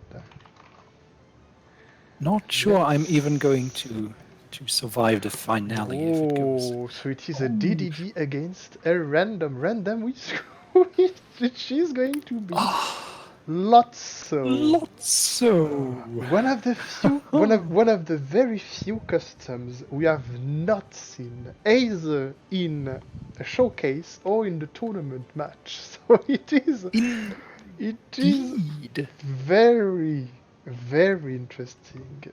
The pink villains are going to be Pretty in pink, indeed. pretty and pink. This is going to be very interesting, I think. Lotso. I believe Lotso might be at a bit of a disadvantage here because he tends to be slow. So I think we might have to reshuffle these owner tokens because some of them come out face up Yes, we saw that. when you pull them out. Frizzy Pops is already aware of the issue, and I think he fixed his board. So yes. So, on the other hand, I think Lotso can only be slowed down so much with fating. So, if a Jedx is going to stick with the strategy we saw from DDD last time, which means trying to fate as often as possible, it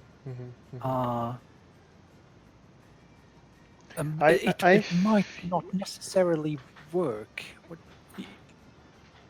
No, I You think feel a different way? No, I think you're right.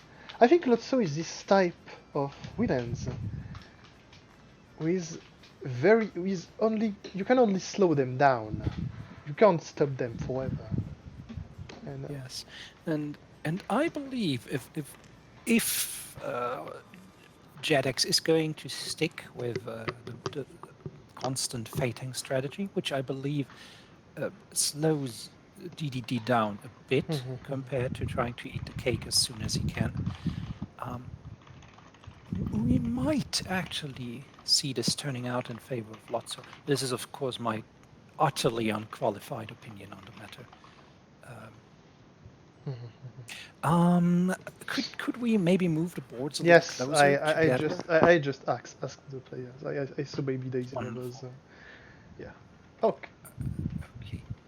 I can de-zoom until out, so could see the owner tokens board.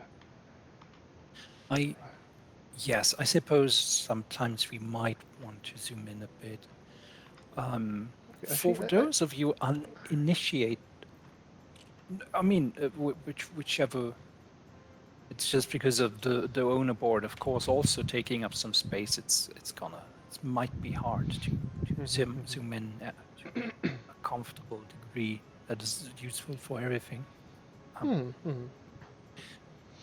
But if somebody has questions for what a hero does or so, or is interested in something else, of course, please feel free to write that in the chat. And each time there is a question over heroes or a card, I zoom on them with the alt so you can see the card actually. Oh yes, it's also a good idea too. Awesome. So for those of you uninitiated, Lotso has owner tokens, and while Woody always is one of Andy's toys, the others are randomly distributed, and he will have to start his turn with all of Andy's toys captured at a caterpillar room. Indeed. which I think is usually 3 more Andy's toys and 4 Sunnyside toys. So usually he will have to capture Andy, Woody, and 3 more. But if Woody is played by the opponent, they might turn one of the tokens to the other side. Indeed. Uh, So we are going to and see King DDD starting, and he's starting with a Fate action, playing Barbie. how utterly unexpected. Because no toy left behind isn't playable right now. So it is going to be Indeed. And Barbie at the playground. who Interesting. still is not for maximum effect here, as she could discard a toy bin from Lotso's round, but there's none to discard. I was expecting Barbie to be at Ken's dream house, and other than thematic reasons, I feel like it would have covered that top fate, which yeah, I think Butterking was going to move Indeed. there anyway. So we are going to see lots of gang played to Barbie's location and a fate action. Copy ability and sharing is caring. I think sharing is caring is going to be played. Yeah. But doesn't sharing is caring with? No, because Kirby starts with some tokens. If I recall, he starts with 2. Yes, but DDD has none to pass over to Kirby with sharing is caring, so that one does nothing. You are right. I am stupid. Never mind. You are not. Not at all. Another fate. It seems we are going to see Yeah, we are going to see the fate, consistent fating the strategy. the Eevee fate from DDD, the DD fate strategy. So DD fate. we have Mr. Potato Head and Buzz Lightyear. Right. Buzz Lightyear, which is going to be able to discard Lotso's gang, but we also have Indeed. exploitative to gain 3 power play. But I'm not sure we are seeing lots of gang being discarded, although it's okay, possible. they are not. I mean, maybe they. Jedx is not aware of that possibility and thought it was at Buzz Lightyear's location. Yeah, the Either judge. way, The judge is pointing it out, just to make sure it is. And I guess it was a lots choice. played. Yeah, interesting. Okay. Lotso did play exploitative to gain free power because he had more heroes in their round than the opponent. An interesting condition. Played and activated the monkey. I think it's fair because it's one of the classic catch-up conditions, Yes. similar to when an opponent has 6 or more power.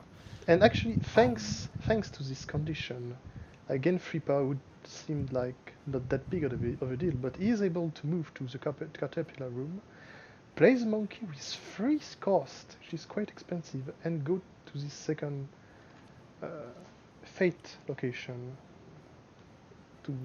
And he activated it to find out that yes, so it's Buzz is a Sunnyside toy.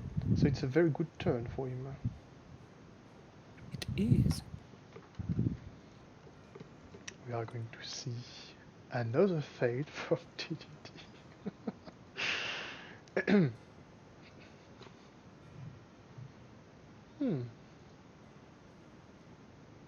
Interestingly enough, we don't see much else going on in DDD's realm. Yeah, maybe they weren't able to draw a Waddle D yet. Waddle D's. Maybe he's trying to pay for the Mouse Queen. Oh no. Okay, doped in ranks, which is going to be kind of useless. And Wem and Anne. Another hero. This is a terrible fate. Ham is not worth playing, and Doubt in the ranks does nothing. So he chooses to actually play Doubt in the ranks for nothing, just to make sure Ham is not ending up in the RAM, which works because the wording says Lotso loses up to 1 power for each trapped hero, which means 0 trapped heroes, Lotso loses 0 power. It's That also, is an ability that is yeah, resolvable. it's also even up to 1 power for each trapped heroes. So Indeed. okay, so Bonky is going to reveal that Barbie is also a Sunnyside toy. So still no Andy's toy yet to trap. Similar to Miss Finster, of course, this means that Lotso can narrow it down to some degree. Of course. And he does have ways to turn Sunnyside toys into allies. We are going to see Rex and Prison Break. Prison Break is only going to move a hero, but Rex is going to do something if there's not that much allies at his location. That something being giving a +1 strength to all other heroes.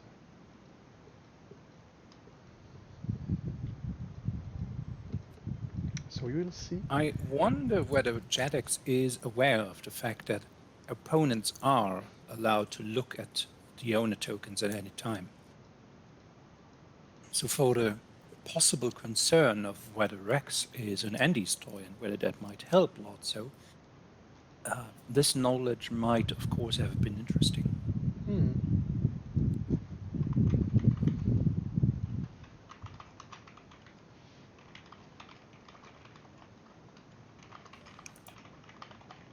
It does actually point it out in the guide that this is allowed. And there is no cake eaten at all. DDD is on a diet this time. And Kirby too.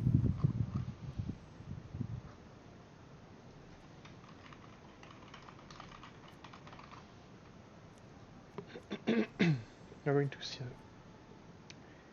And so sharing is caring is still a whiff. We are seeing Warpstar, who is simply going to move Kirby.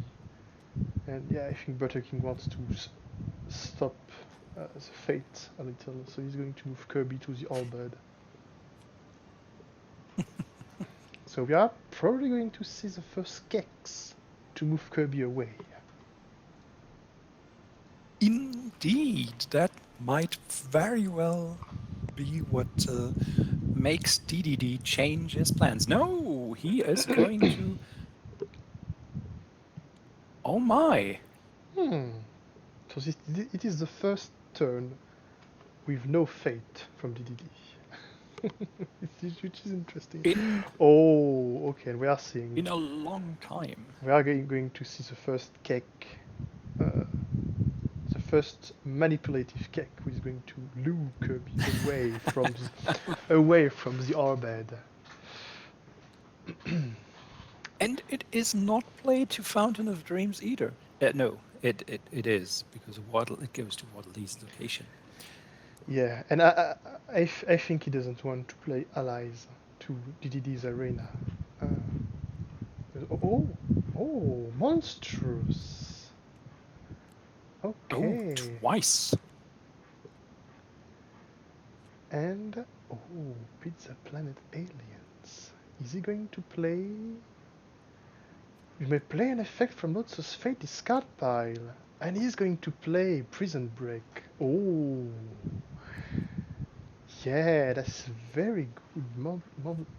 Both monstrous play from that gain 3 from King Dedede.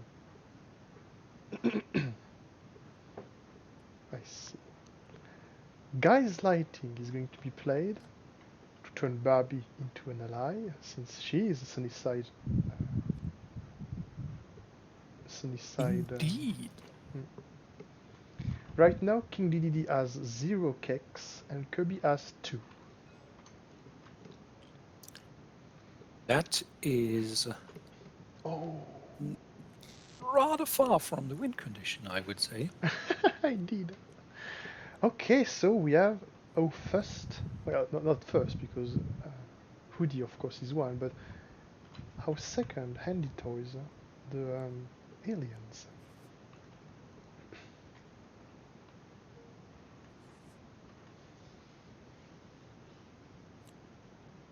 That is not looking too bad, yes.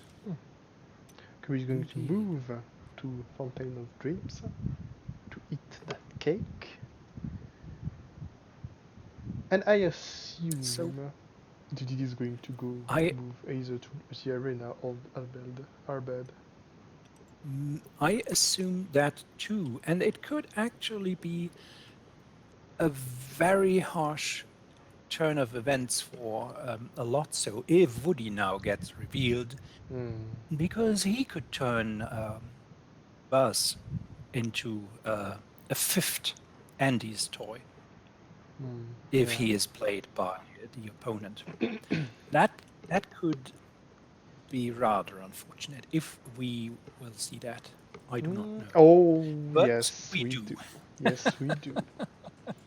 And by the way, Jedx51 is aware that he can look at the owner tokens. Vile confirmed me. Excellent. So I believe playing Woody. Of course, playing Woody has the disadvantage that Woody will be in the round. But if Lotso plays Woody, he can basically take a shortcut towards his objective. With Woody's ability, Woody can't turn Barbie to become a sunny side toy, but he can replace Buzz Oh, with one. are we going to? I think No, no, think it's Jedx yeah. is misunderstanding how it works, and It's the not. It's judge not. is It's not yeah. clarifying it. It's not a swap. It's if a toy Yeah, is. I can see how Woody's wording could lead somebody to And misunderstand it. he's I think this is not a good move. yeah. He's going. I believe swapping. I believe swapping Buzz would have been the He's correct move here. he still hasn't done the swap. I think he has not. I think they are explaining the rule. Yeah, I feel it's fair to give some extra time for that purpose. Also, they are not. But Okay, they are not doing anything. Okay. I feel this might be an attempt to not stall the game and be, let's say, sportsmanlike. But I believe it's not a good decision, Yeah. gameplay wise. I believe turning. So I think it's fair play to not try to stall the game for maximum benefit here. But I really, or perhaps it's also not knowing lots enough. But I believe switching Buzz to become an Andy's toy would have basically set back Lotso by one entire hero. It is In also my the opinion. it is also the purpose of Woody. So Exactly. I rather feel like maybe they preferred not to do the ability because they I don't know, maybe they didn't want to mess up the ability itself. I don't know. I believe this might be an unfortunate misunderstanding, perhaps paired with concern for the clock. Yeah. I hope this is not going to be game deciding. That'd be frustrating. Lots But of I lots. don't. Sorry, yeah. No, I was going to say Right. Lotso is moving quite good right now. Using toy trucks, they took a timeout from the discard pile and they played Guys Lighting to turn Buzz Lightyear into an ally. And they revealed that Rex is an anti-toy too. Oh. So That yes, leaves only one more of them. yeah, because there are 4 Andy toys and 4 Sunnyside toys.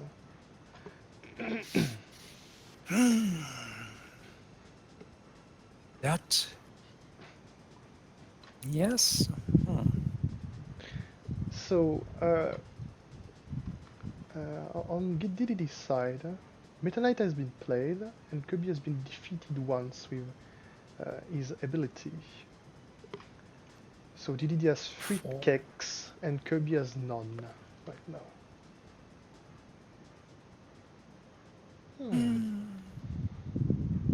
Playtime's over to discard an ally from Lotso's realm, or Jesse and Bullseye to Aladdin an item away from Lotso. I'm sure this makes sense to people who... Yeah. Oh, Baby Daisy Lover, because you're asking about what was the issue just now. Woody got played by a Fate, but Jedx chose to not change the owner of one of the toys. There would have been the option to make Buzz Lightyear one of Andy's toys, the only option actually that existed, besides making the Pizza Planet aliens Sunnyside.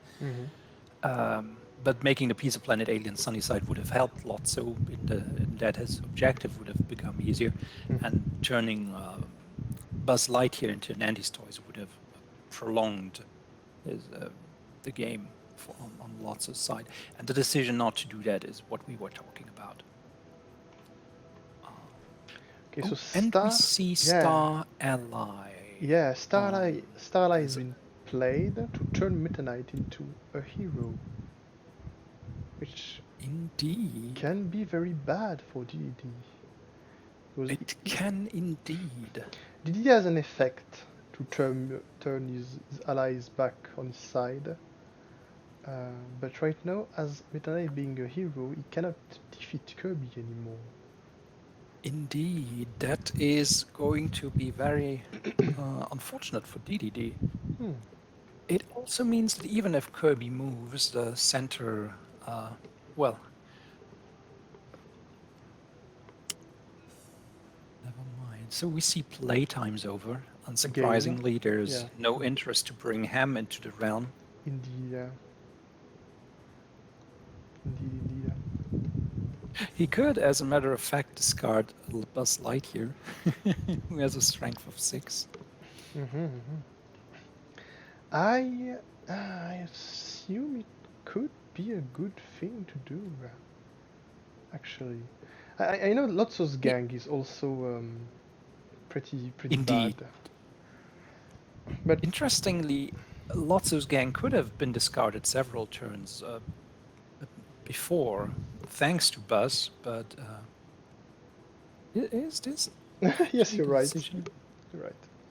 And the choice was not there. So if Buzz gets discarded, this mistake could be rectified later on. Oh, but good. he's So not. Lotso's gang is going to be okay. We're going for the immediate rectification of that mistake. So a Waddle is displayed, and thanks to the Mask's ability, 2 keks are added to the Fountain of Dreams, which Kirby will gladly consume next turn. Indeed. So we are our second trapped hero at the Caterpillar Room, Rex. Indeed, both Rex and the funny little Pizza Planet aliens. Yes, that's the name. The little green man. They're also funny and little. So. Yes. Oh, and we have exploitative, which is a condition that is very fortunate for lots. So wait a second, is that actually? Actually, as a matter of fact, I think. Oh yes, Lotso does have 3 heroes in because his realm. The trapped heroes are still heroes. Indeed. Otherwise, playtime's over could discard them. It would be terrible for him. That is true, and very good for Lotso. He is exploiting those heroes here. Indeed. So we are seeing allegiance to the king. to turn Meta Knight back into King Dedede's camp. I will help procuring that cake. I have actually never have seen the Kirby anime where Meta Knight speaks. And Jesse and Bullseye are back.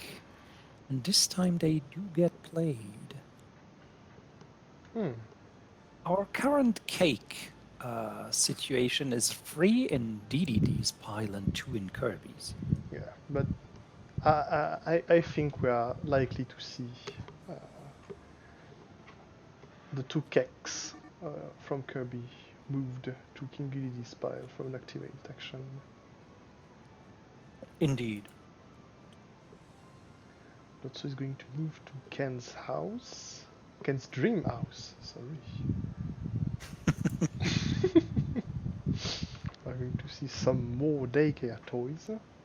Daycare toys are very good because they decrease the strength of heroes, and so they decrease the cost to pay either timeout or gaslighting. Indeed, they have a strong similarity to Bill's Henge Maniacs. Yes, very true.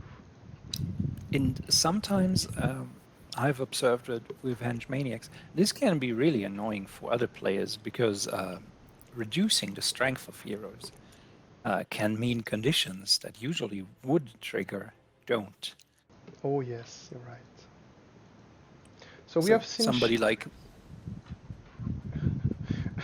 Sorry, yes. I was going to say we have seen Sharing is Caring played. So we have now only one cake in DDD pile and 4 cake in Kirby's pile. That is true. And Kirby is... Oh! Okay, we are going to see a regular Vanquish action thanks to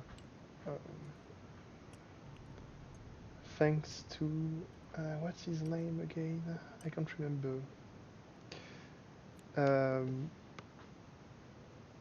Do you remember the name of the little guy? Poppy Bros. Poppy Bros. Jr. Poppy Bros Jr. Okay, sorry. So yeah, which allows DDD to perform a fate action when he's at Poppy Bros Jr.'s location. Baby Daisy Lover in the chat points out that the sonokinetic illusions of... Oh, we're seeing a lot of cards revealed for new toys, where Lotso reveals cards from the top of his fate deck up to the number of, I think, allies. Yeah. Yes. And then chains that into a timeout to put Woody to the bottom of the caterpillar. It is going very well for Lotso. We have indeed 3 trapped heroes out of 4 right now. And yeah, you're right about sonokinetic illusion, indeed. They also, Baby Daisy Lover wrote that, when Forte plays against Zero, Zero's condition can... Oh yeah. Yeah, because Zero's condition is defeating a hero with a strength of 4 or less. So yeah, indeed. I suppose playing as Lotso against King DDD is actually a fine matchup, because DDD is not going to have a lot of heroes in his realm at any time. Yes. It could be worse, of course, if he faces Mother Brain, but indeed. And of course, I think it also works very well right now, because Lotso doesn't fee his fate deck that much. He's indeed slowed down, but if you bring too many heroes early, you are straight up. Sometimes you are straight up helping him. Yes, I think it's also not necessarily only a bad thing that sometimes fate will only slow down with him, because I believe we see another reveal. Mr. Potato Head is Sunnyside. And we are seeing Andy Ham with the last Handy's toy. So it is going to be the target for Butterking. Indeed. Are we seeing? Ham is the last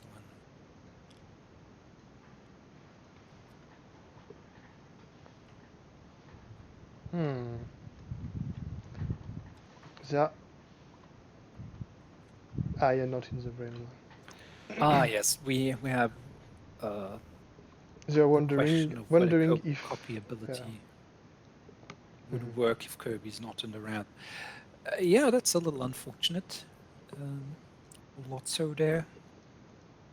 Just for those of you who can't hover over the cake piles to see them, we are at 6 cakes in DDD's pile and 1 in Kirby's, which is still quite a bit away from the victory condition here.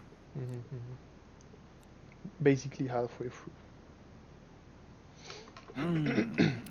Decisions. Playtime's over. I believe would discarding a daycare toys would be that meaningful? I don't know. I agree, it would not. I believe discarding Buzz Lightyear could. Maybe 12. On the other hand, Ham is so weak that it's really no matter what is used on him. Maybe just discarding. Okay, so daycare toys is going to be discarded. I was going to say maybe, as you said, just discarding the big hero turned into an eye, just to have that hero back into the fate cycle.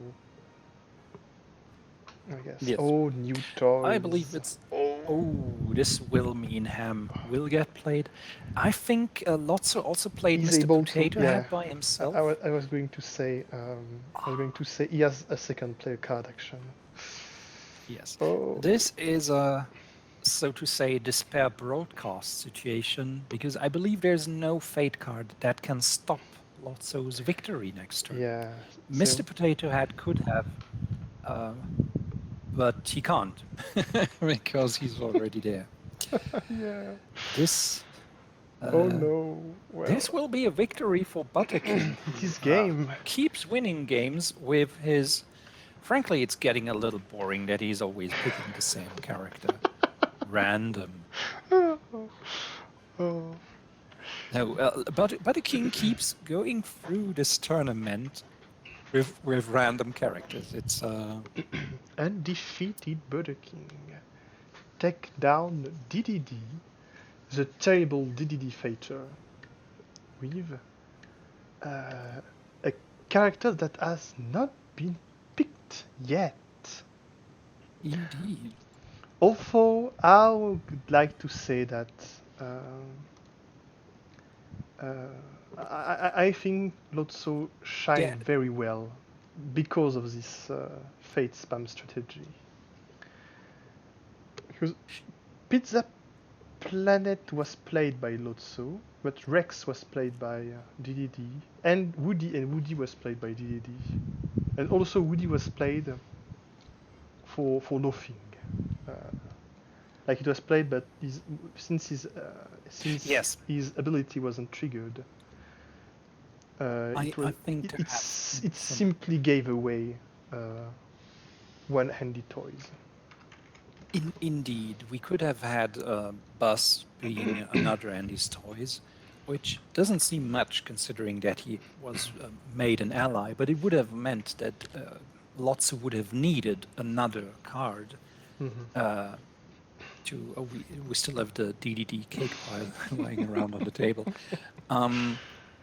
It would have needed Lotso would have needed another one of these cards to turn heroes, and we've got another chat. Totally, I got it. I kind of lost my track of thought. Thank you for deleting. It's alright. I really completely forgot what I wanted to say.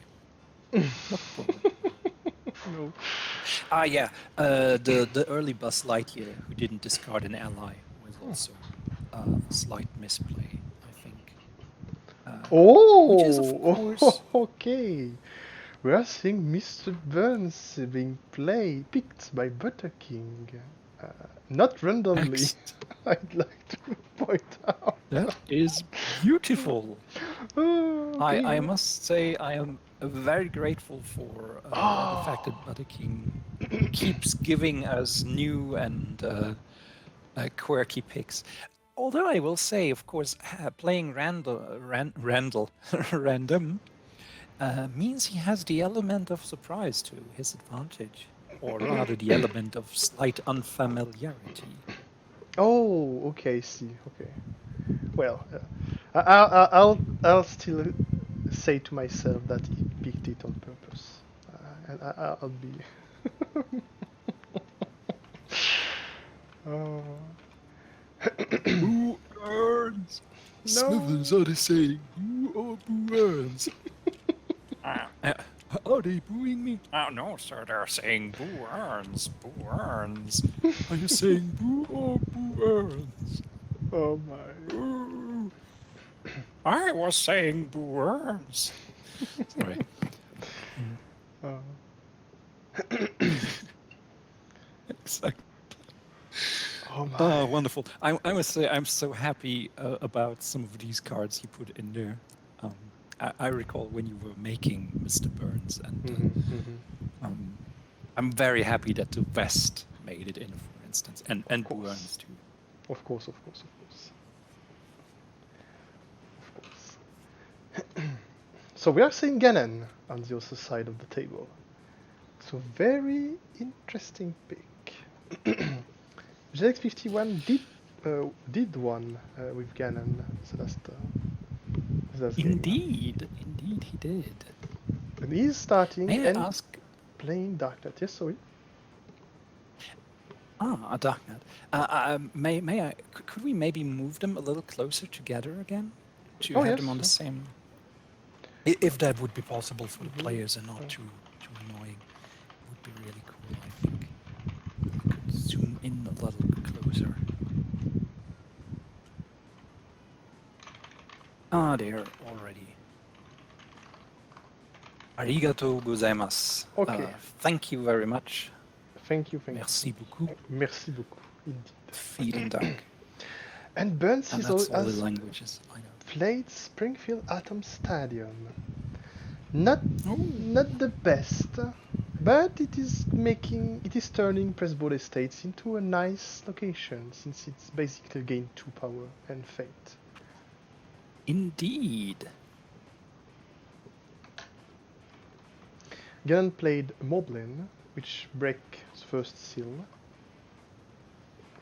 and is thinking. Maybe he wonders if he wants to discard a card or not.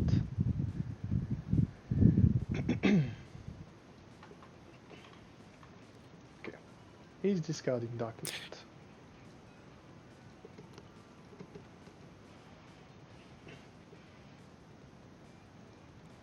Oh yes, there are some very good setups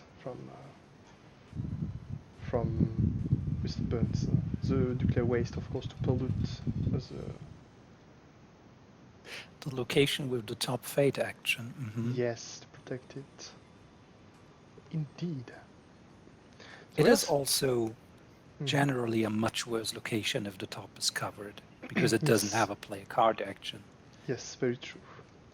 And we're seeing a very early link from Mr. Burns' fate action.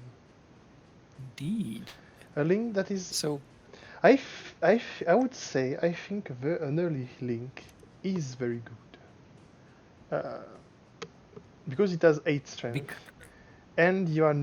I don't think Ganon has cards to move heroes.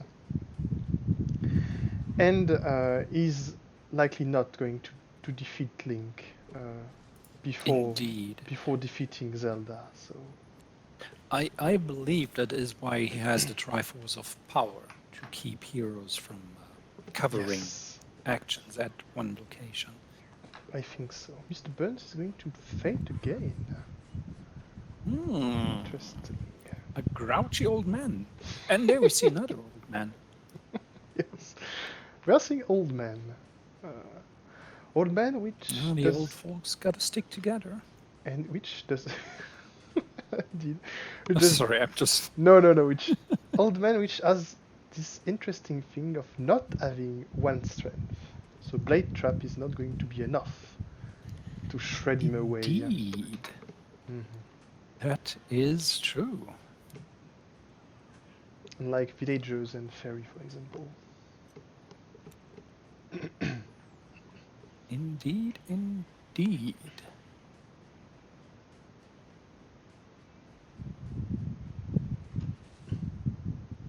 May I ask, because we have this wonderful playlist, which we already hear music at the moment, what is the track that you chose for Mr. Burns? Is it I chose. I had. It's funny that you say that because I had a lot of trouble choosing a track. He has a lot of very good song, of course. He has. Oh, so wait. So we are seeing Fate, seeing Fate? and we are And it's seeing Mo, played to press border states. Interesting. make it is, I think, a good choice because there are cards that burns which can only damage locations if there's a hero at a properties location. So And we will playing Mo to yeah, indeed. Because the next seems like a good call. the next Boo Earns would be a bad thing. And Steward Duck is going to be played to play Nuclear Waste to press border states. Very interesting. Now, this will slowly make Mo wither away, but of course it will take a few turns until he's done for. Because of his, well, acceptable strength of 4. He's not a villager that gets defeated almost immediately. Yes, indeed.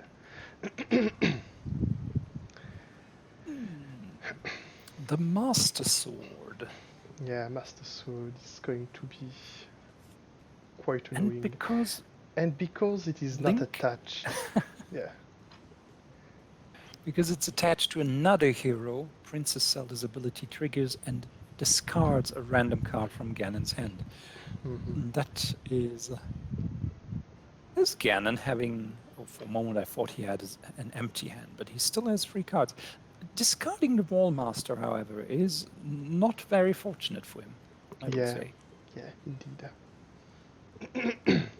Oh, very good play here.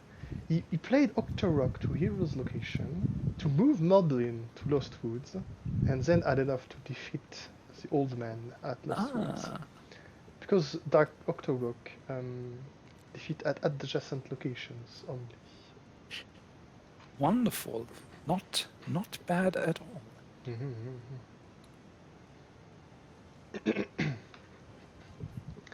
Octorok is in general a relatively mediocre ally, I would say.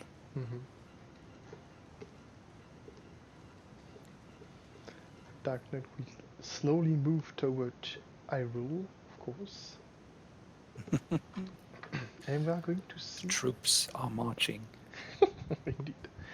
And we are going to see surely a fate for Ganon. We're going to see another Dark Knight directly played to Hyrule this time. I think it's a good call to Fate Zune at this point, in the hopes of possibly getting Boo Earns. Yes. As Boo Earns would be bad, but not the worst, because it is not Springfield Atom Stadium. Oh, and we are not seeing Boo Earns, but we're seeing Blinky. And Blinky would be it's going to be bad for... Yeah, it is going to be bad because it is going to unaffect Mo from tokens. Indeed, and it will also mean that good old Burnsy will lose half his power when he moves to Mo's location. Which means that the Springfield Atom Stadium's ability of providing him with one extra power is rather worthless. Indeed. And we're seeing Finlish being played.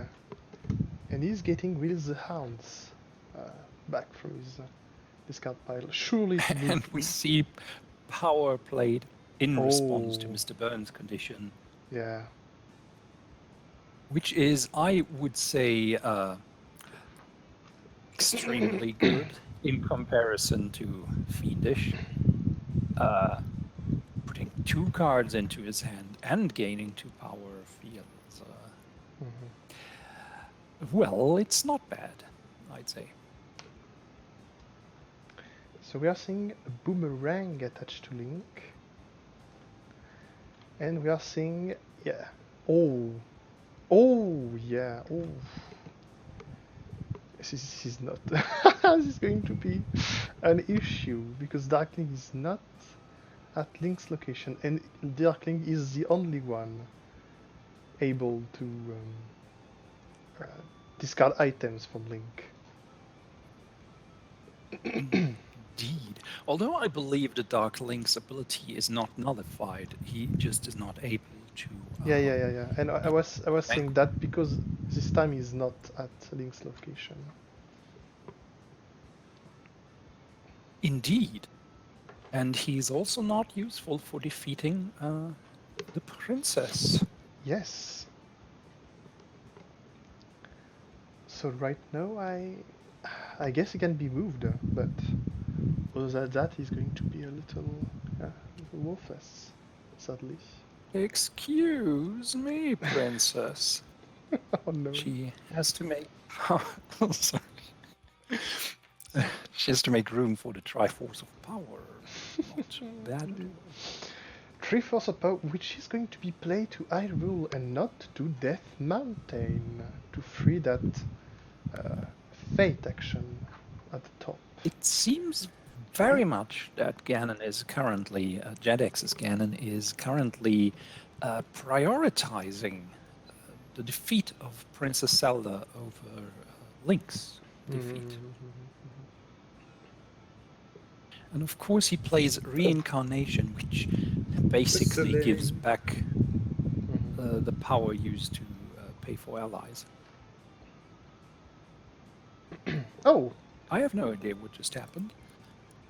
I think he was going to move to downtown Springfield, but realized he would have to lose power because of Blinky, so he moved to Waterfront instead and played Montgomery Burns State Prison,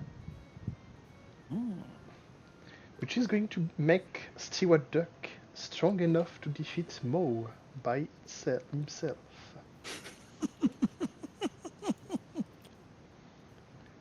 Do not underestimate. Not, Mr. Sizzlick. Do not underestimate 2 the duck. Triforce pieces. Oh yes, Zelda is being defeated. Oh. That brings Ganon to 2/3 of his objective. Indeed. And we see another reincarnation, which I will say is, in my opinion, a rather strong card. Yes, it is a very strong card. It's very early. He's straight up gained 4 power because of how much allies Ganon is always going to have in his realm. Indeed, I believe both it and power are, well, I suppose some might argue they are a little over the top with what they do, considering how hard reincarnation is to set up, which is not terribly. Stuart Duck actually packs away at Mr. Sizzlick. Indeed. Indeed. Yeah, our Blinky does not give extra strength. He does not. And also, fish against duck is not. Yeah. Well, how was he discarded? He was defeated. Yeah, he was defeated we have using some Stewart Duck. Oh, Impa is going to be, I think, rather good. Oh, Distant Clash.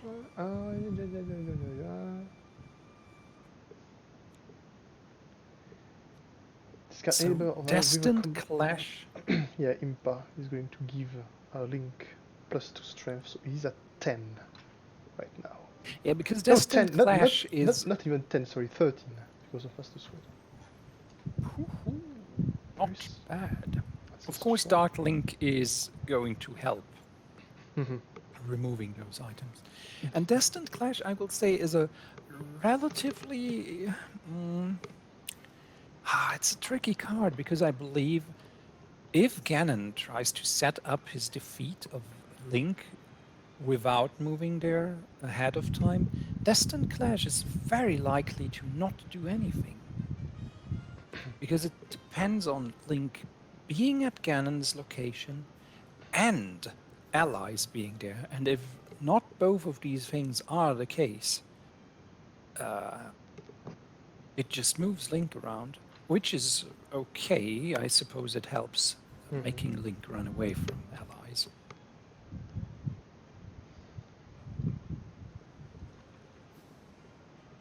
We are seeing a Wall Master. Wall Master is going to not. No, I'm not. It's not going to. Wall Master is going to. Oh, he's going to go for Impa. It seems he's a little undecided where the Wallmeister should go. Okay, he is. Okay, I think he's going for Impa, yeah, with that Octorok. So this now actually, yeah, still wouldn't do much if Destined Clash came out. Thinking about it.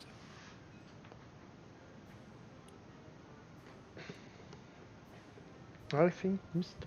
Benz is, yeah, still going for Principal Estates. He's going to discard a bunch of cards. And he's going to fade, very likely not paying anything. Because he will want to... oh, the boomerang. Oh. Oh no, that is not very good. Mr. Burns seems to be saving up for a property. I think that's what you were going to say, right? Oh yeah. Oh, sorry, yeah. Sorry, yeah. I stopped my. And I agree. I think that's what he will. Oh, Seymour Skinner, who would keep allies and items from being moved away. And March, who may move a hero to an adjacent location when played, and gets +1 strength for each other Simpson in Mr. Burns' realm, which is not doing much either. This is where it's a little tricky to fade Mr. Burns. So yeah, he's going to move to play him here, but he's going to play him to a polluted location. So in 4 turns, Simu is gone. Although I still think it's the good decision. Yes. We haven't seen a Burns yet. Indeed. And if we want to get some effect out of it, I think it's still a better idea to play him to the Atom Stadium than to the State Prison, where he would have 1 strength. Definitely, yeah. Which was the downfall of Mo previously. So I think this is the good ball. I agree. I agree. So Baby Daisy Lover says, I'm curious what Burns' plans are here. It's still looking a little dire for him. I will say he has 2 of his properties out, which isn't terribly much. Okay, excellent displayed. Excellent. Yes. And the recycling plan. A whopping 6 power. Which is going to give him 4 power by activating. He then activates. He's a rich man now. Yes. Usually Mr. Burns excellent. did turn out excellent for him. Not bad. Usually when playing excellent, the turn is going to be excellent. It's wonderful. So we are at 3 properties already. Yes. And yes, as soon as Mr. Burns has the sun blocker and a little more cash on his hands, he can. I don't think it's looking all that bad for him. yeah, I agree.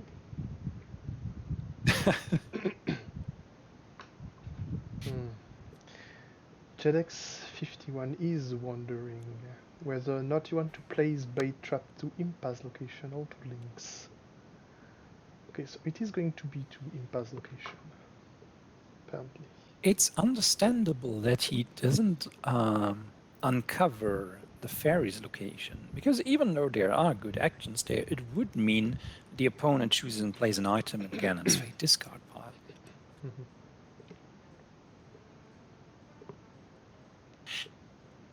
Huh. Hmm.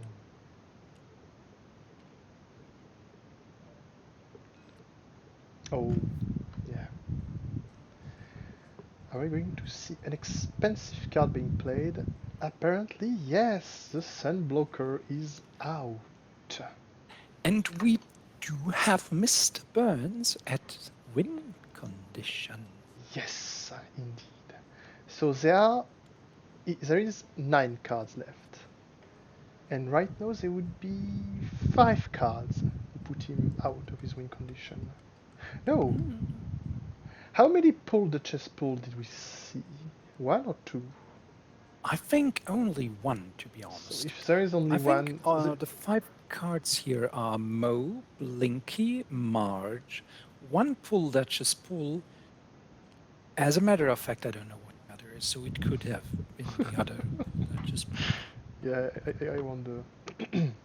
But I think there's a very high probability that the next Fate will be able to move Mr. Burns out of his Yes. current win condition.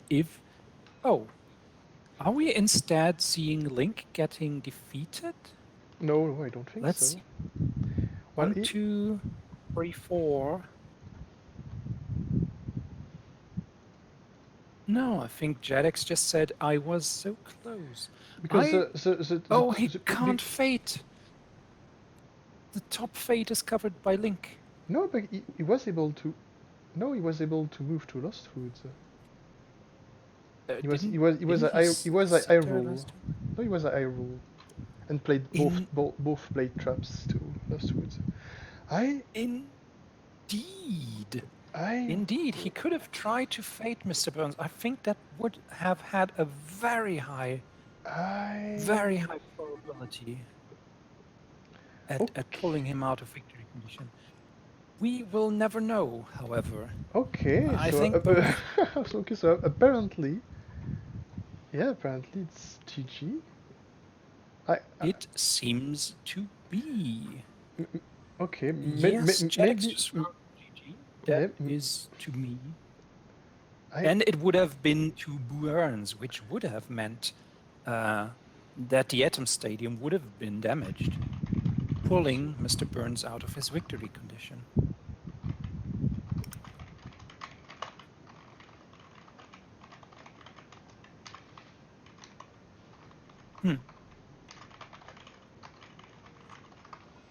Yeah, he was a.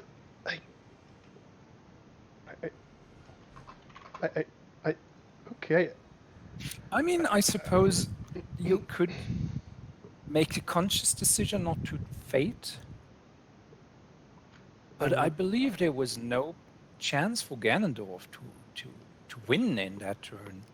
He doesn't have a take the shot like card that could have. I think they just overlook. They are saying, they said, oh, I didn't notice. Didn't plan ahead.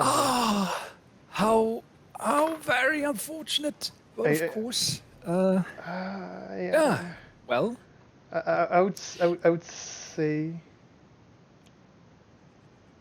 I would say it counts as a forfeit from Jedx.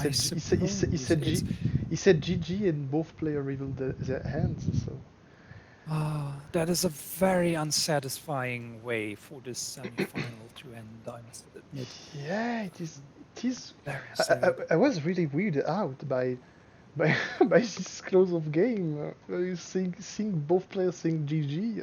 I wasn't understand. Ah, but perhaps the tension just got the better of Jedx in this Yeah, situation.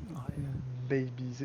It has been Yeah, some maybe. intense matches, and we've all come very far. Oh my. What a shame. I feel this. Ah, All right. Well. not exactly. But well, that means we have the contestants for the grand finale set so far, which means that it will be Butterking who will advance to the finale to face Falchion. If I am Falchion, indeed, correct. indeed. Indeed. we are saying we will be saying Falchion against Butterking. The dreaded bean player against the king of, uh, well, of dairy products, but also of randomness. Yes, indeed. This will be something to be excited for. This is going to be a very exciting match. Very exciting match. So, for a reminder, uh, the winner of the grand final is going to win a custom model for a mover and a custom card back for a custom of his choice. And this one at the second place is going to be winning one of them, not both. Unlike the winner. Remind me, which incredibly skilled artist could do those card backs? Is there somebody who... Oh my! Oh my! I am going to do the card back, and and the very talented Red Poison Milkshake is going to do the custom mover.